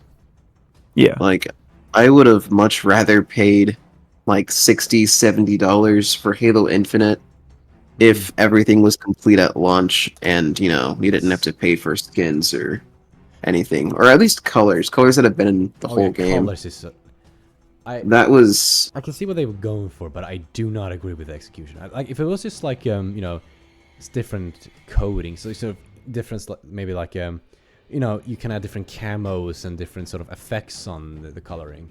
That I would be completely fine with. But that remove the base coloring, that's where I feel like the best way to do it would be to kind of meet in the middle, because I know they have to make their money, they have to meet meet's end. You're not really gonna get everything you want. Maybe they could have had you like choose any cadet color that you wanted, like any color, make whatever color scheme you wanted to make, but they could add all their extra coatings, so it doesn't feel like something was missing from the game, like from the previous games. You still get to choose all your colors and do everything you did before. Imagine if they had like a coding where they made your colors animated, like in Halo 3 on MCC where they have vices that are animated. Imagine that coding is like that. That'd be cool. That I think would be a good use of the coding system. I wouldn't pay for it, but it would still be cool. Yeah. I think that's fair. I think also the main thing for me is I actually don't mind too much that I don't like really how much they sell, but that now that you can actually earn stuff free, I feel like that's a good step in the right direction. Spartan points. Yeah, my problem right now is mainly the pricing of it all. Because, okay, I did buy one armor set, only one. And that was for the Mark V core, but that's because I could barely customize it otherwise. So I bought one. I didn't regret it. I knew fully well what I did. I just don't really like how much I had to pay for it. Yeah, it was $22 last I checked. Yeah. Which is crazy. That's like, what, a quarter of the cost of the game? Yeah. Just for a skin that's been in the franchise for 20 years. Yeah. And I feel like, because right now in Overwatch, they're actually selling skin bundles for like $6 to $7. Like, you get 3 legendary skins. I feel like that is the perfect pricing.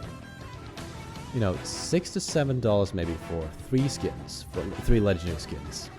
I feel like that is actually a pretty fair price, because I think like with that, people would actually be not as bothered to pay for them because they're pretty cheap. that could encourage people to buy more skins. As long as you can actually earn other stuff otherwise. But I feel like if you had that pricing, I think people would not complain as much on these systems. I feel like the reason we complain is because they're so expensive. Yeah. Yeah. What do you think, Red? What was the question again? With the fact that they've added new weapons to the game and Infinite is still chugging along with just skeleton crew. What do you feel about the new weapons and all of the updates there now? I'm pretty much in the same boat as like Hero, where it just feels kind of like, I don't know. It feels like they don't really want to put too much work into it. They're just kind of like, just put these out there real quick. And I don't know. I kind of feel the same way about like, it would have been a lot nicer if everything because I was looking at the Halo player count, and it was just like a couple years later after like the game came out, it was like that's when they kind of had like their peak gaming, and now it's been like slowly declining ever since then. And it was just because like that was kind of like when they had like the best stuff released, and it was like I feel like they kind of what's that saying? There's the quote where it's like a delayed game is eventually good, but a rush game is forever bad. Oh yeah, it was one of the heads of Nintendo. Yeah, I feel like that's kind of one of the biggest issues they had with this is when it came out. Like for me, I haven't played Infinite since like 2022, and the reason why was because it was like they had like Forge didn't work, Theater didn't work. When I was trying to play matchmaking, like nothing worked. There were so many glitches. People were like phasing through walls, and people couldn't shoot each other. And at that point, I was just like, bro, this thing is like more than 50 gigabytes on my computer. I'm just gonna turn it off because there are other games, or like uninstall it because there were other games I wanted to play. And I don't know. I feel like that kind of plays into it. And now that they're slowly starting to reintroduce stuff, it's nothing too like groundbreaking. It's kind of just like, I guess, like reskins and things like that. So it doesn't feel like anything that would really like draw in like newer people. And I feel like it's kind of starting to show where we see I had it up a second ago. I lost it. It was where they were showing like the player count. I think it was November 2023 was like the highest they ever had it. And ever since then, it's just been slowly declining. I think it was like 960,000 people in like 1 month. And now I think it's down to like 46,000, which I'm like, okay, that's a pretty bad number drop. So overall, I kind of don't really like where things are going with this at the moment. It's just kind of, it just seems like they're just like, we'll just do this, and hopefully that brings people in, and maybe we can add some more things. Yeah. But it doesn't seem like they're really like passionate about it. No, I mean, because even with Halo like 4 and 5. Like post launch, those games had crazy support. Like they were, like I'm not the biggest fan of Halo 4, or I mean I'm okay with Halo 5's multiplayer, but yeah, they were, I don't know, you could tell they had a whole lot more heart into it. As far as I understand it, that's because of the thing with Halo 5. It was not 343 that added that stuff, at least not entirely. They got help from a studio called Sparrowsoft. That makes sense. A Russian company. Oh. So that's why because I believe they were hoping that they could help, but they couldn't because of the war. Oh. Yeah. They had to do the updates themselves, and they had to figure out this whole spaghetti code. And I heard someone at this moment say, I believe Late Night Gaming said it on one of his podcasts he started. He said that working on Halo Infinite is like a thankless job. Because adding stuff that was supposed to be there at launch, and you don't even get thanks for it. You just get, that was supposed to be there at launch. Because they're trying their best, as far as I understand, they're trying the best with the resources they have. That's why we have even the Avenger and the Furod. Yeah, because those were supposed to be skins, but they sort of be able to make them into new guns. Right. So I will give them praise for that they are doing at least something. I just wish that Microsoft could, maybe remove the the rope so they could actually go crazy. it. Yeah, maybe I mean, not it might stop as well. whipping all of them. That could probably help. Yeah, Yeah. man, it's crazy. I hadn't played Infinite throughout any time in 2024. Like, I remember before, I think this month or last month. Yeah, I guess it would have been February. I hadn't played Infinite since me and my girlfriend first got together, which was Wasn't it when you and I played pretty recently? yeah, we played pretty recently. But the reason I even have Infinite installed is because her and I are playing through all the Halo games, and we're playing through Infinite's campaign right now. Oh, nice. So that's why I reinstalled it. But it's crazy that I hadn't touched Infinite throughout any time in 2024. Yeah, I feel like I did play some, but I definitely didn't play that much. Because, again, I'm the only one in my friend group that is playing it. I got one of my friends to play with me, and that was actually quite a lot of fun. I feel like you can enjoy the game when you play with someone, but other than that, it's kind of difficult. Because then you get into the mindset of, for me at least, that okay, I should play some Firefight to progress my battle pass because that's quick, and then I get more XP because that's also the best way to get XP. But doing that alone eventually makes a man go insane. Yeah. Well, I do not play Infinite by myself. I always play with other people. Yeah, I wish I was Anyway, was that all you had though, or? Well, actually, there's a few things I actually want to mention that I recently discovered. They're apparently adding the double barrel shotgun that was found in the files a long time ago. So that's awesome. I think they're trying to now. They said they're gonna bring a new sandbox update for what would have been seasons, because they're still doing operations, but with some of the recent operation, they're sort of trying to turn up some operations into like seasonal operations. So when summer arrives, we're gonna see the double barrel shotgun. After that, we're gonna see something else. My hopes we see the Falcon finally, because it's like almost finished. Ooh. Oh, that's nice. So I mean, I really hope we do see the Falcon in Infinite. But even if they just add a double barrel shotgun at the moment, I'm very excited to see them actually, giving us new weapons. Even if it's just reskinned of other weapons, I'm happy to see new toys. Even if I can see, it's just a rocket launcher. It feels at least different to use, because it has different projectiles. So at least I can have fun with that weapon. And them, the SMG that they added, it's fun. Yeah. And that they also been, as I understand, moved towards removing a lot of the headshot multiplier weapons.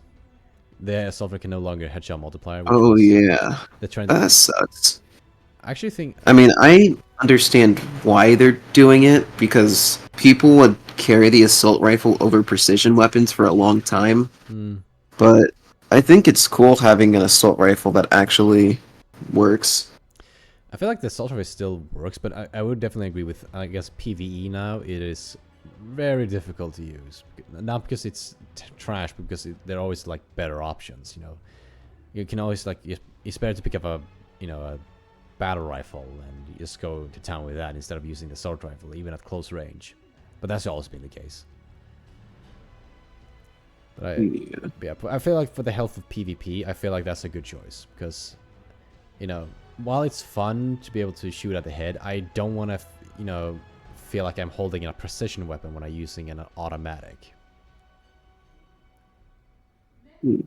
That's fair. That makes sense. Yeah. But I'm interested to see, because I've heard people say this is probably Halo Infinite's last year. Oh, of it getting any content updates. Well, I know for the years to come, even if the servers go down, the shop will always be there. The shop will always 100% work. I remember when the servers were down for the multiplayer, the shop was the only thing that was working. It was. Yeah, but that's sort of like a thing with most live service games. The game may not work, but the shop is fully functional. Yeah, I feel like. Oh god. Oh, sorry. I was just gonna say, I feel like you can always tell where a company's interests are, just by, does their shop work when nothing else does? I mean, with Halo 5, like the game not be fully function. Well, it most likely work, but it's like theater didn't work. It didn't have a lot of content, but the loot box system worked flawlessly. You never had an issue with the loot box system. Yeah. But funny enough, with they did a live stream when they announced most of these things for Halo Infinite, and actually the battle pass they're gonna buy it didn't work because the UI bug. Oh yeah, I heard about that. Man, Halo 5. Yeah. Imagine It felt like going to the casino every time you bought a loot box. Yeah. But I feel like I never paid for one. The only one I would pay for would be for the voice pack. You know, I never bought that. I never did it, but I would have loved to have those. You know, having like Buck as my announcer, or that monitor, or that grunt. Yeah. I wish Infinite actually had something like that. I would probably pay if Infinite actually did something like that. If it was fairly priced, I would not pay if it cost like $100. I would not pay for that. I'm pretty sure Infinite wanted to get rid of the announcer, but, well, 343 I meant. I'm pretty sure they wanted to get rid of the announcer, but realized they probably couldn't because of how many people would have been upset about it. Which is crazy because they wanted to get rid of Jen Taylor and Steve Downs as well. Oh yeah, they wanted to bring in new faces. They were gonna bring, what was his name? He's a well-known actor. He was the one who played one of the characters in Call of Duty Zombies, the American guy. Yeah, but they tried it with a test audience and people did not like it. They brought back Steve Downs.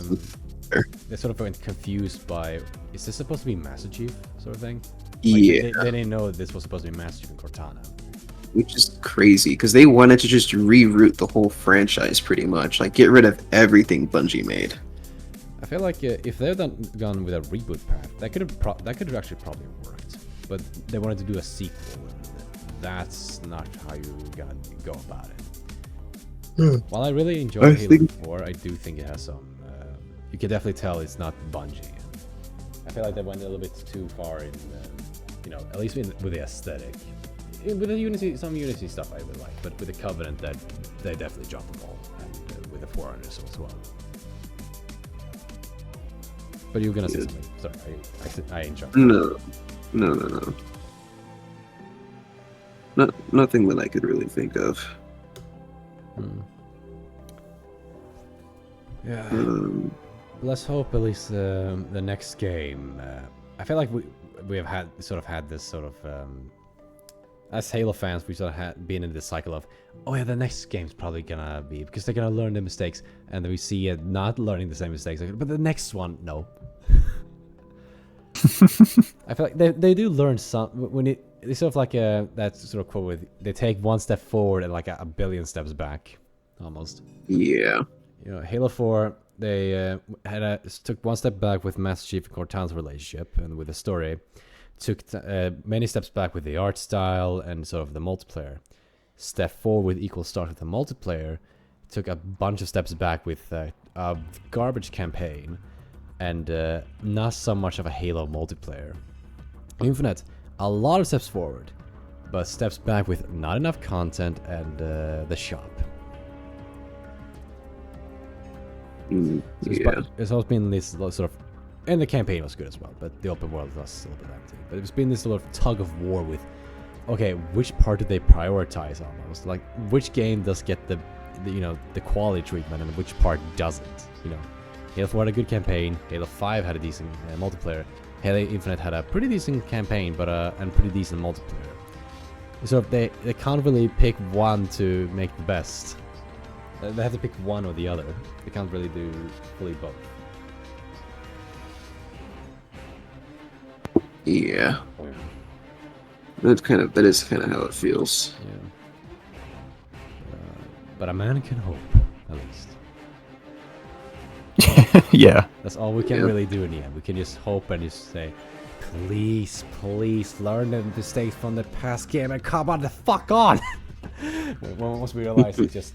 Imagine the next game is... It doesn't even have a multiplayer. Like, it has... Like it had this like multiplayer tutorial like Infinite had. That was it. Full Oh, I story. forgot about the tutorials they had. Oh yeah, imagine if the next game just had that and had a fully functioning store, but no multiplayer, just that mode. Said, we're gonna add the multiplayer later. Sorry guys, this is gonna take some time. Uh, I well, only imagine. I wouldn't be surprised. Yeah, I would be kind of shocked to be honest, but at the same time, I would just find it so hilarious, like in a angry way. I mean, I'd be disappointed, but not very surprised. Yeah. But maybe with the switch to Unreal Engine, they could sort of, because now they can actually hire people that they don't have to train the engine. They can just sell the guy, hey, do that. Right. By the way, how do you feel like they're moving to Unreal? Mm, I think we really discussed. since they like using contractors, and they probably won't move away from doing that, I think it's the next best move to do. How about you, Red? I think I agree with Hero. I mean, I think that's just kind of going to be their best move altogether. Like, pretty much what they did before didn't really work, so maybe this will just be the best thing that they can do. Because I'm sure Microsoft has their hands tied. Well, they're tying Halo Studios' hands with how they can do their employee stuff, so... They just take the rope and strangle them, like, they squeeze as much as they can from those hands. Yeah. So... it would just be easier to have them work with Unreal to make it... Because I know Unreal Engine, it powers a lot of what Ubisoft games. I know it powers Fortnite as well. So there's a lot of potential they have. Yeah, Marvel Rivals is a good example of them using. I don't know how much of the engine, but Marvel Rivals is a good example of a new game that released that is using Unreal. Yeah. So I mean, it could work. Yeah. My main worry is. Oh, you gonna finish? I was just gonna say, I'm just waiting because my expectations, I don't really have any. So the only expectation we can have is that we're gonna need to wait a long time, just like we did with Infinite. Waited 6 years, barely any content, not even a dedicated Slayer playlist. Like, come on. It's almost been 4 years now. Yeah, been almost 4 years, and we still don't have every mode. They recently added Assault. Dude, that's crazy. Yeah, that's the highlight mode of this operation. We added back Assault using Forge. Like, it's literally just the Forge object they use for, like, I think they're using the same for, like, they use it for VIP. They just had this same, they didn't have used in the oddball. They used the default Forge object that you could use, and they have that as the bomb.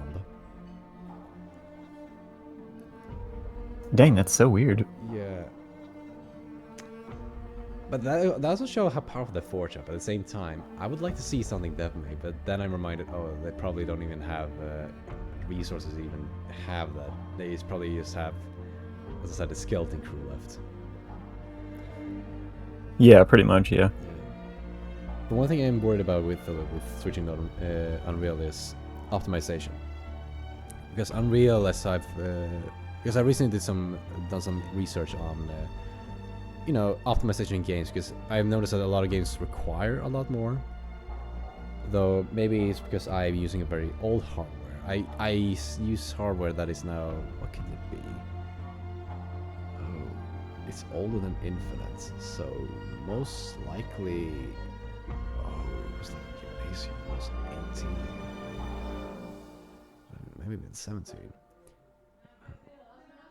Oh, the years went by fast.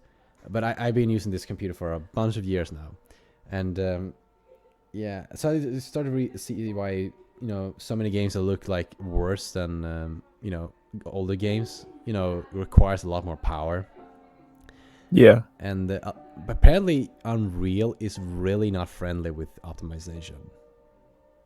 I don't really know much about engines and stuff, so I mean, a lot of game devs have become I wouldn't say lazy, but I think they don't have enough time to really optimize their games. Or they're more so they don't think about optimization because they try to push hardware so far as possible, but not in a way that is actually good like they did before. But more so, they're gonna have high quality models. They're gonna have a lot of fluent animations. They're gonna need add like individual pores on a guy's face if you don't see it. And funny enough, in Silent Hill 2's remake, if you turn off the fog, the entire world is fully rendered at the same time.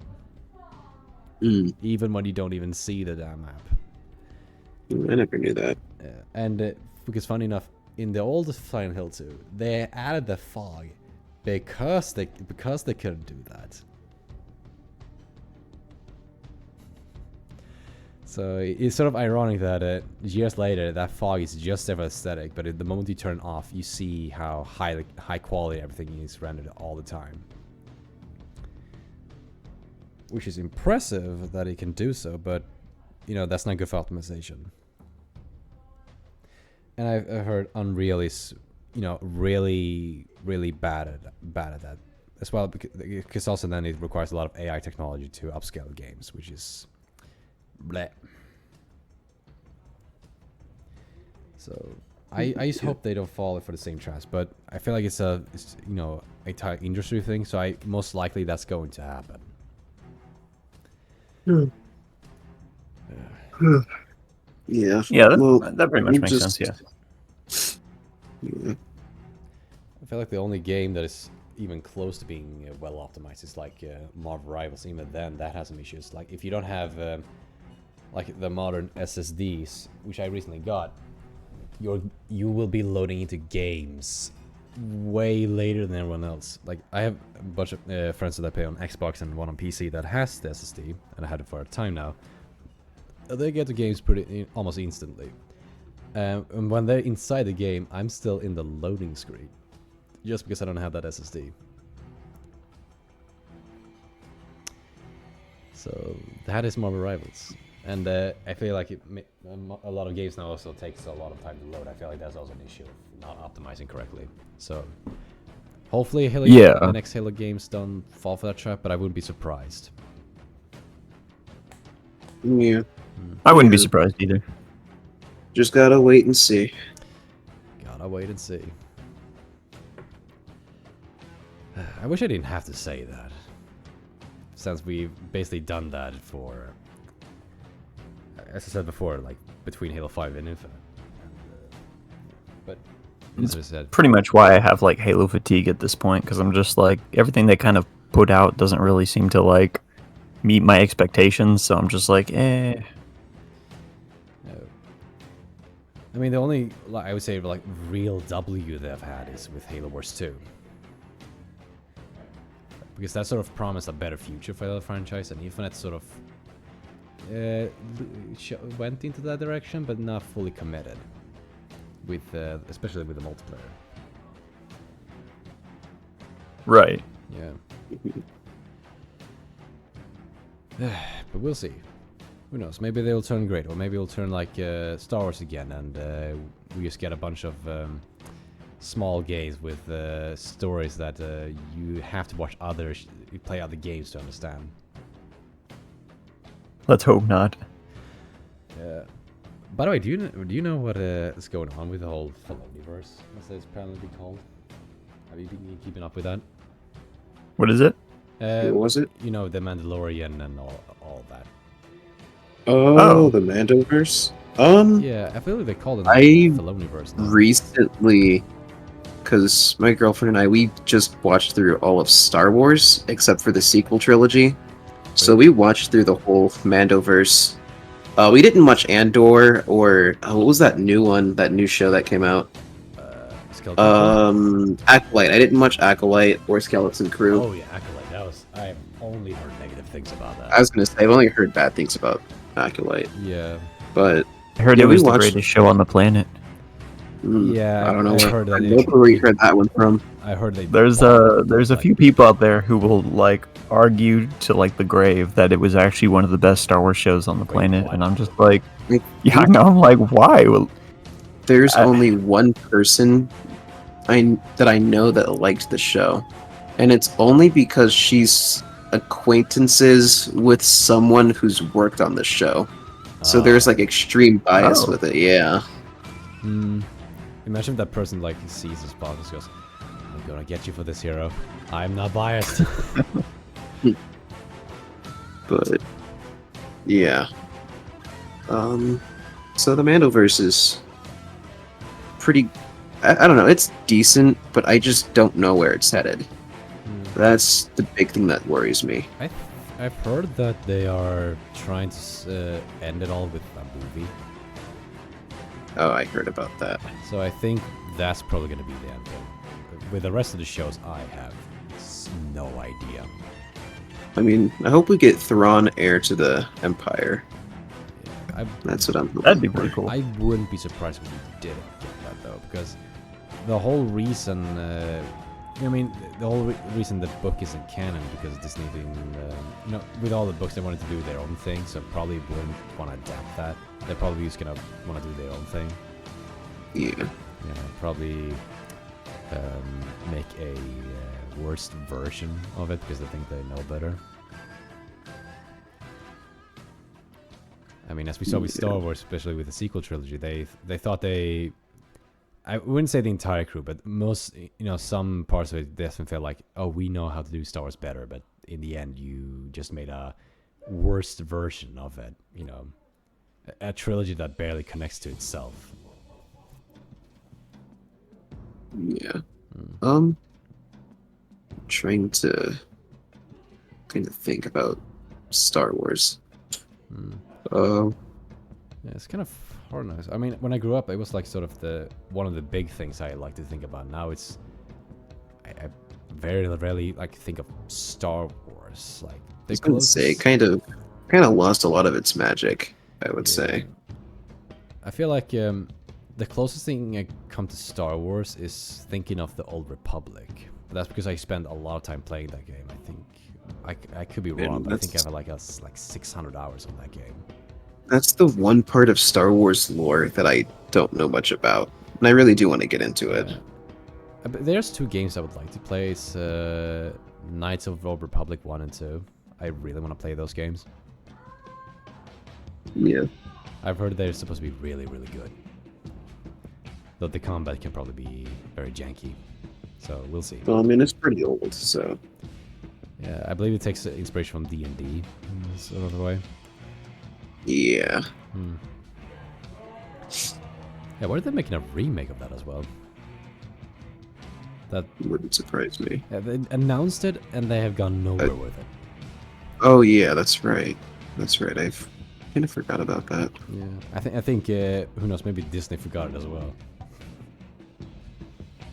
Yeah. Anyway, more than likely. Yeah. Well, I guess we have. How long have we been recording now? A while, I would assume. I think, yeah, around 1 hour and 10 minutes, I would say. Maybe even more than that. I think it was more. I think. Oh, yeah, now I see it. Probably 2 hours. 2 hours and 10 minutes, probably. Oh dang! You're gonna get that watch them up. Yeah. Gonna get those mid-roll ads I'll never get. Oh, imagine if I wonder how, you know, I have no idea how the mid-roll ads actually work. I wonder how, you know, if I got in a position I was like, I gotta do like this, and I see that that's not how it works at all. But, yeah. By the way, here, Red, do you have do you get mid-roll ads? Because I believe if you get like 1,000 subscribers and 4,000 hours in watch time, you can put ads. Yeah, I have ads on my videos. You can make money. It really doesn't make that much money, unfortunately.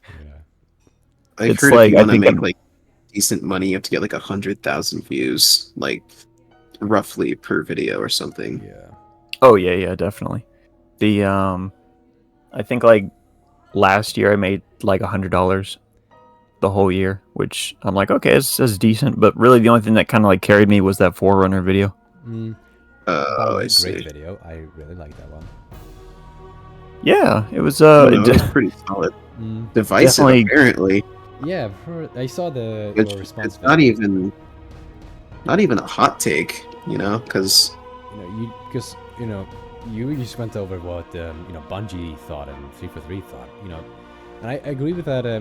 When I got into Halo lore, I just accepted that the Foreigners were the different race. I just accepted that because that's what all I knew. But after watching your video and then after watching Hidden Experience video, who also talked about what what was his name, Sabretooth. Yeah, C3 Sabretooth. I have not watched that video, but I've watched every other yours and Hidden Experience that directly reference that video. I should probably watch it at some point, but. Oh yeah, definitely do it. I watched, before I made my video, I probably watched his video probably 30, 50 times, and it's like an hour and 30 minutes long. I would just play it in the car while I was driving, and I would just listen to it and be like, that's 30 hours we can't get back. Yeah. Well, it's funny because when I tried to talk to people about it, it became such a hot button issue. People were threatening to kick me out of groups if I tried to talk about it, and I was like, what? Seriously? Why?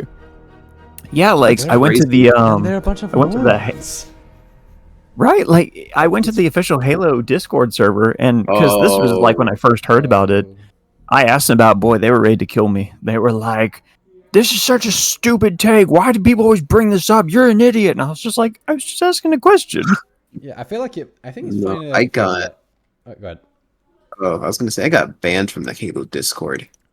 Did you really? Why? Because I posted one of my machinima, because I remember I posted a machinima with Andrew Tate. Yeah, that's what it was. I was calling him an idiot, but they were saying that I wasn't allowed to, I guess, mention his name because they're by giving him publicity, I'm supporting every action that he does, and they banned me without question.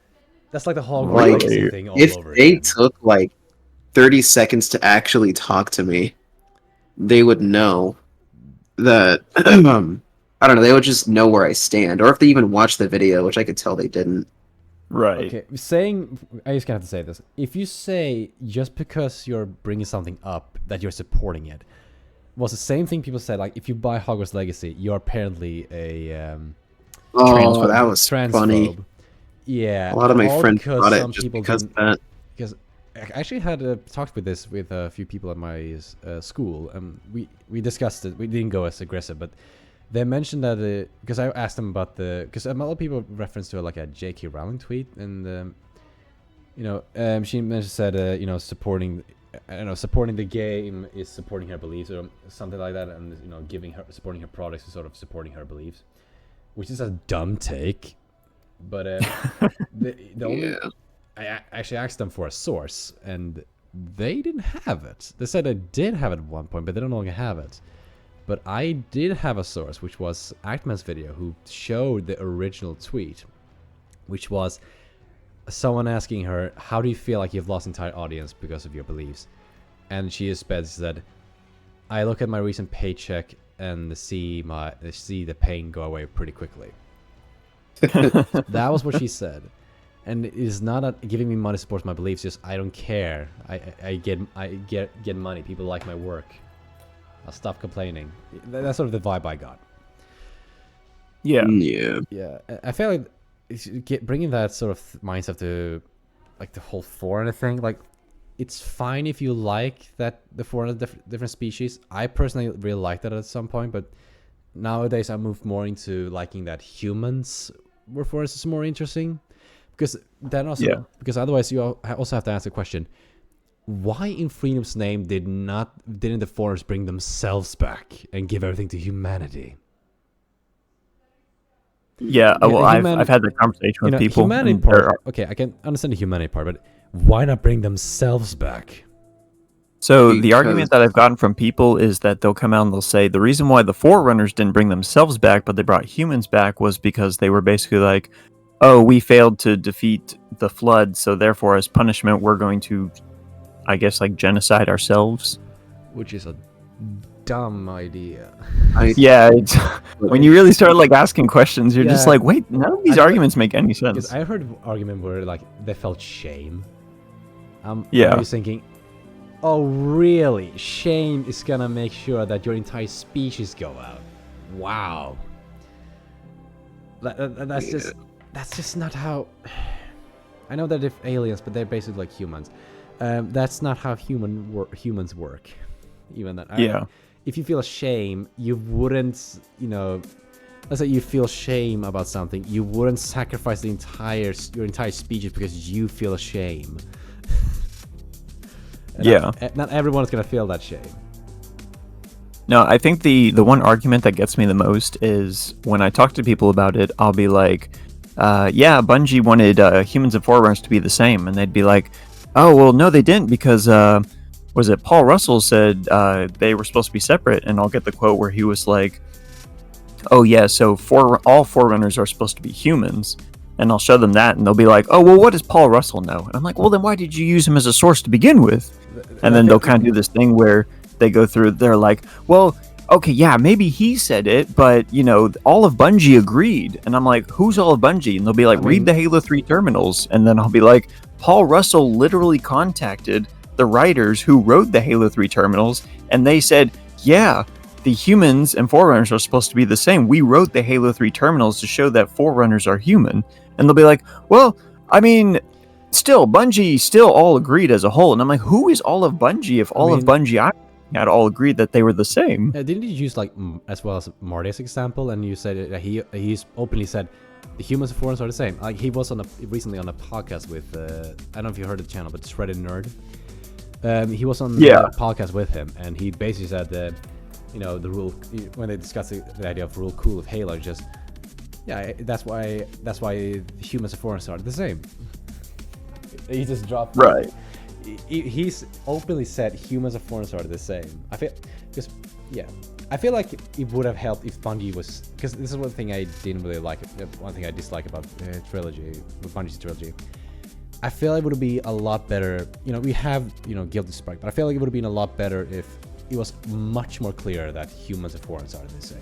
At the end of Halo 3, as we saw in Halo, the Cut Halo 2 ending, we really saw humans and Forerunners are the same. I feel like that would have cleared everything up. But it was basically supposed to be like, they wanted to keep it like this kind of like illusion or allude to it, because at the end of Contact Harvest, they kind of just like flat out say it. They're just like, oh yeah, well, I don't want to give away too much because it kind of goes through it more, but I've heard this part. It's funny because like when I talk to people about it, they'll be like, Joe Staten went rogue and he wrote Contact Harvest like again. Well, I don't know, I've heard like 6 different versions for why he wrote that. Like they'll say, oh well, he wasn't there and he accidentally like messed up the terminals, or they'll say things like, oh well, that was the old stuff, and then since he went away, all of Bungie agreed afterwards. And then I'll get the other thing where he went rogue and he tried to like, he didn't like the change, so he tried to like write the book to like basically get it at Bungie, like teach them a lesson. There was like so many explanations, and it was like none of them could be like validated, like there was no evidence for it. I feel like those people, I believe this is sort of a certain mindset that people have, where it's like they think of something, and when something contradicts it, they sort of ask, bring the goalpost forward, and when they're still wrong, they just keep moving it forward instead of, what you normally should do, move it forward once just to double check, and if it's still, your mindset is still wrong, then you sort of try to understand the new one. But it's hard when, when you sort of have almost, I don't know if you've heard the guy, what was it called? It was the guy who was trying to, they called Ackman's mom, but it was basically, the mindset of just digging yourself deeper in the hole because you want to be correct. Yeah, that's basically kind of, from what I've seen, that's what it is. Because for me, my whole mentality was, if I'm wrong, I'm wrong. No big deal. I'll change my views. But the more I kept seeing the evidence and the more people kept arguing, the more it was just like, nobody was really like proving it. They were just like, well, all of Bungie agreed. And I was like, all right, let's see. Joe Staten says they're humans.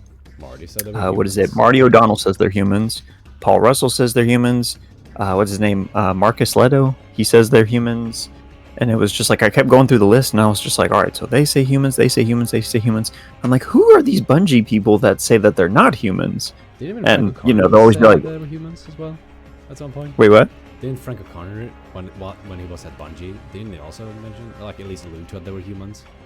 If he did, I haven't seen it, but I mean, it's possible. I believe that he was helping Halo Legends, and they alluded there that humans, because they have 5 fingers and stuff. Yeah. I feel like that's I think Hidden Experiment mentioned that they have 5 fingers in Halo Legends, but in Halo 4 they have 6. And and in the books it's sort of really emphasized that the Foreigners have 6 fingers, not 5.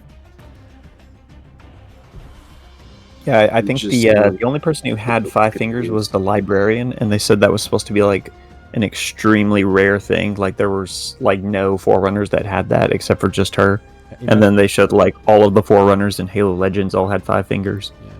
Imagine that it wasn't because in the beginning of Halo 4 they thought, okay, Foreigners are humans, and they made librarian first, but then they went backwards and said no, the Foreigners are a different race. But they were stuck with the model for having 5 fingers, just went with it. That would be kind of hilarious, and they just made up that bullshit like, oh, she has 5 fingers now. Yeah. Yeah. It's such a silly thing. Yeah. The fact that we haven't seen. I just want to mention, I find it funny that the whole librarian thing that was built up so much in Halo 4 got completely erased in Halo 5. Nothing, and I mean nothing from like the librarian thing made it in Halo 4. Yeah. Yeah. It was weird because, Master Chief got immunity from the composer, and he supposedly had all these upgrades that were never spoken about again. Nothing. Yeah. But what if they went into that though? Like he had these upgrades, but he was slowly turning into like a Foreigner or something. Imagine that. I heard a theory that was supposed to be the case, but Halo 5 decided to shoot that idea in the head and just do something completely different and something completely worse. Yeah. Bring back Cortana, make her evil. Yeah, the one thing I feel like most people can agree that they did well was Cortana's death. And they had the balls to bring her back as the antagonist the next game. When the reason is so bullshit. I'm gonna make them more of what they are naturally. What does she mean with that? I felt like she was alluding to making them spawns, but then it's also, no, I'm gonna make peace in the galaxy. Like, pick your mind. Are you gonna change people or are you gonna bring peace? What is it? I don't think they really knew. Yeah, I feel like they just went with the flow. Yeah. They did not have a plan. Yeah. Imagine if Halo Infinite was just keep going, like she was given different reasons. Oh, I just want to stop corruption. Oh no, I just really cared about the nuclear industry and just wanted to stop that. Just keep giving them different reasons. That would have been hilarious to see. In Infinite, she had like 5 reasons for turning evil. Yeah. That would have been so entertaining to see and also so sad. Yeah. But is it alright if we are able to stop the podcast? Yes. Yeah, I have to go to the restroom. Got some things I gotta get going. Actually, I was trying to do that later, but then we went to the I should I was gonna go back to sleep, but getting past that time now, so yeah. Sorry, but again. No, you're good. Yeah. It was a fun podcast. Yes, I agree. I would say it was probably the favorite of the 3 we have made. Oh yeah, definitely. It was fun. Yeah, and though again, apologize for the delay. We, as I said, we had a Wii Sports tournament at my house, and it went longer than I expected it to. So that was sort of. Oh no, you're fine. You gave me an extra 30 minutes of sleep, so. I think even actually extra 40 even, because originally we were pushing 30 minutes, but I gave you 10 more because I'm glad I got that 10 minutes because I noticed some technical difficulties because I recently fixed my SSD in my computer and the mic wasn't fully fixed, so I got time to fix that. So yeah, but that makes sense. Yeah, so. Again, thank you for joining this podcast, and for those who listened through our rambling, thank you for listening all the way through. Do you have anything you want to say as a farewell. Well, thanks for watching. Adios. Nice talking to everybody. See y'all later. See y'all.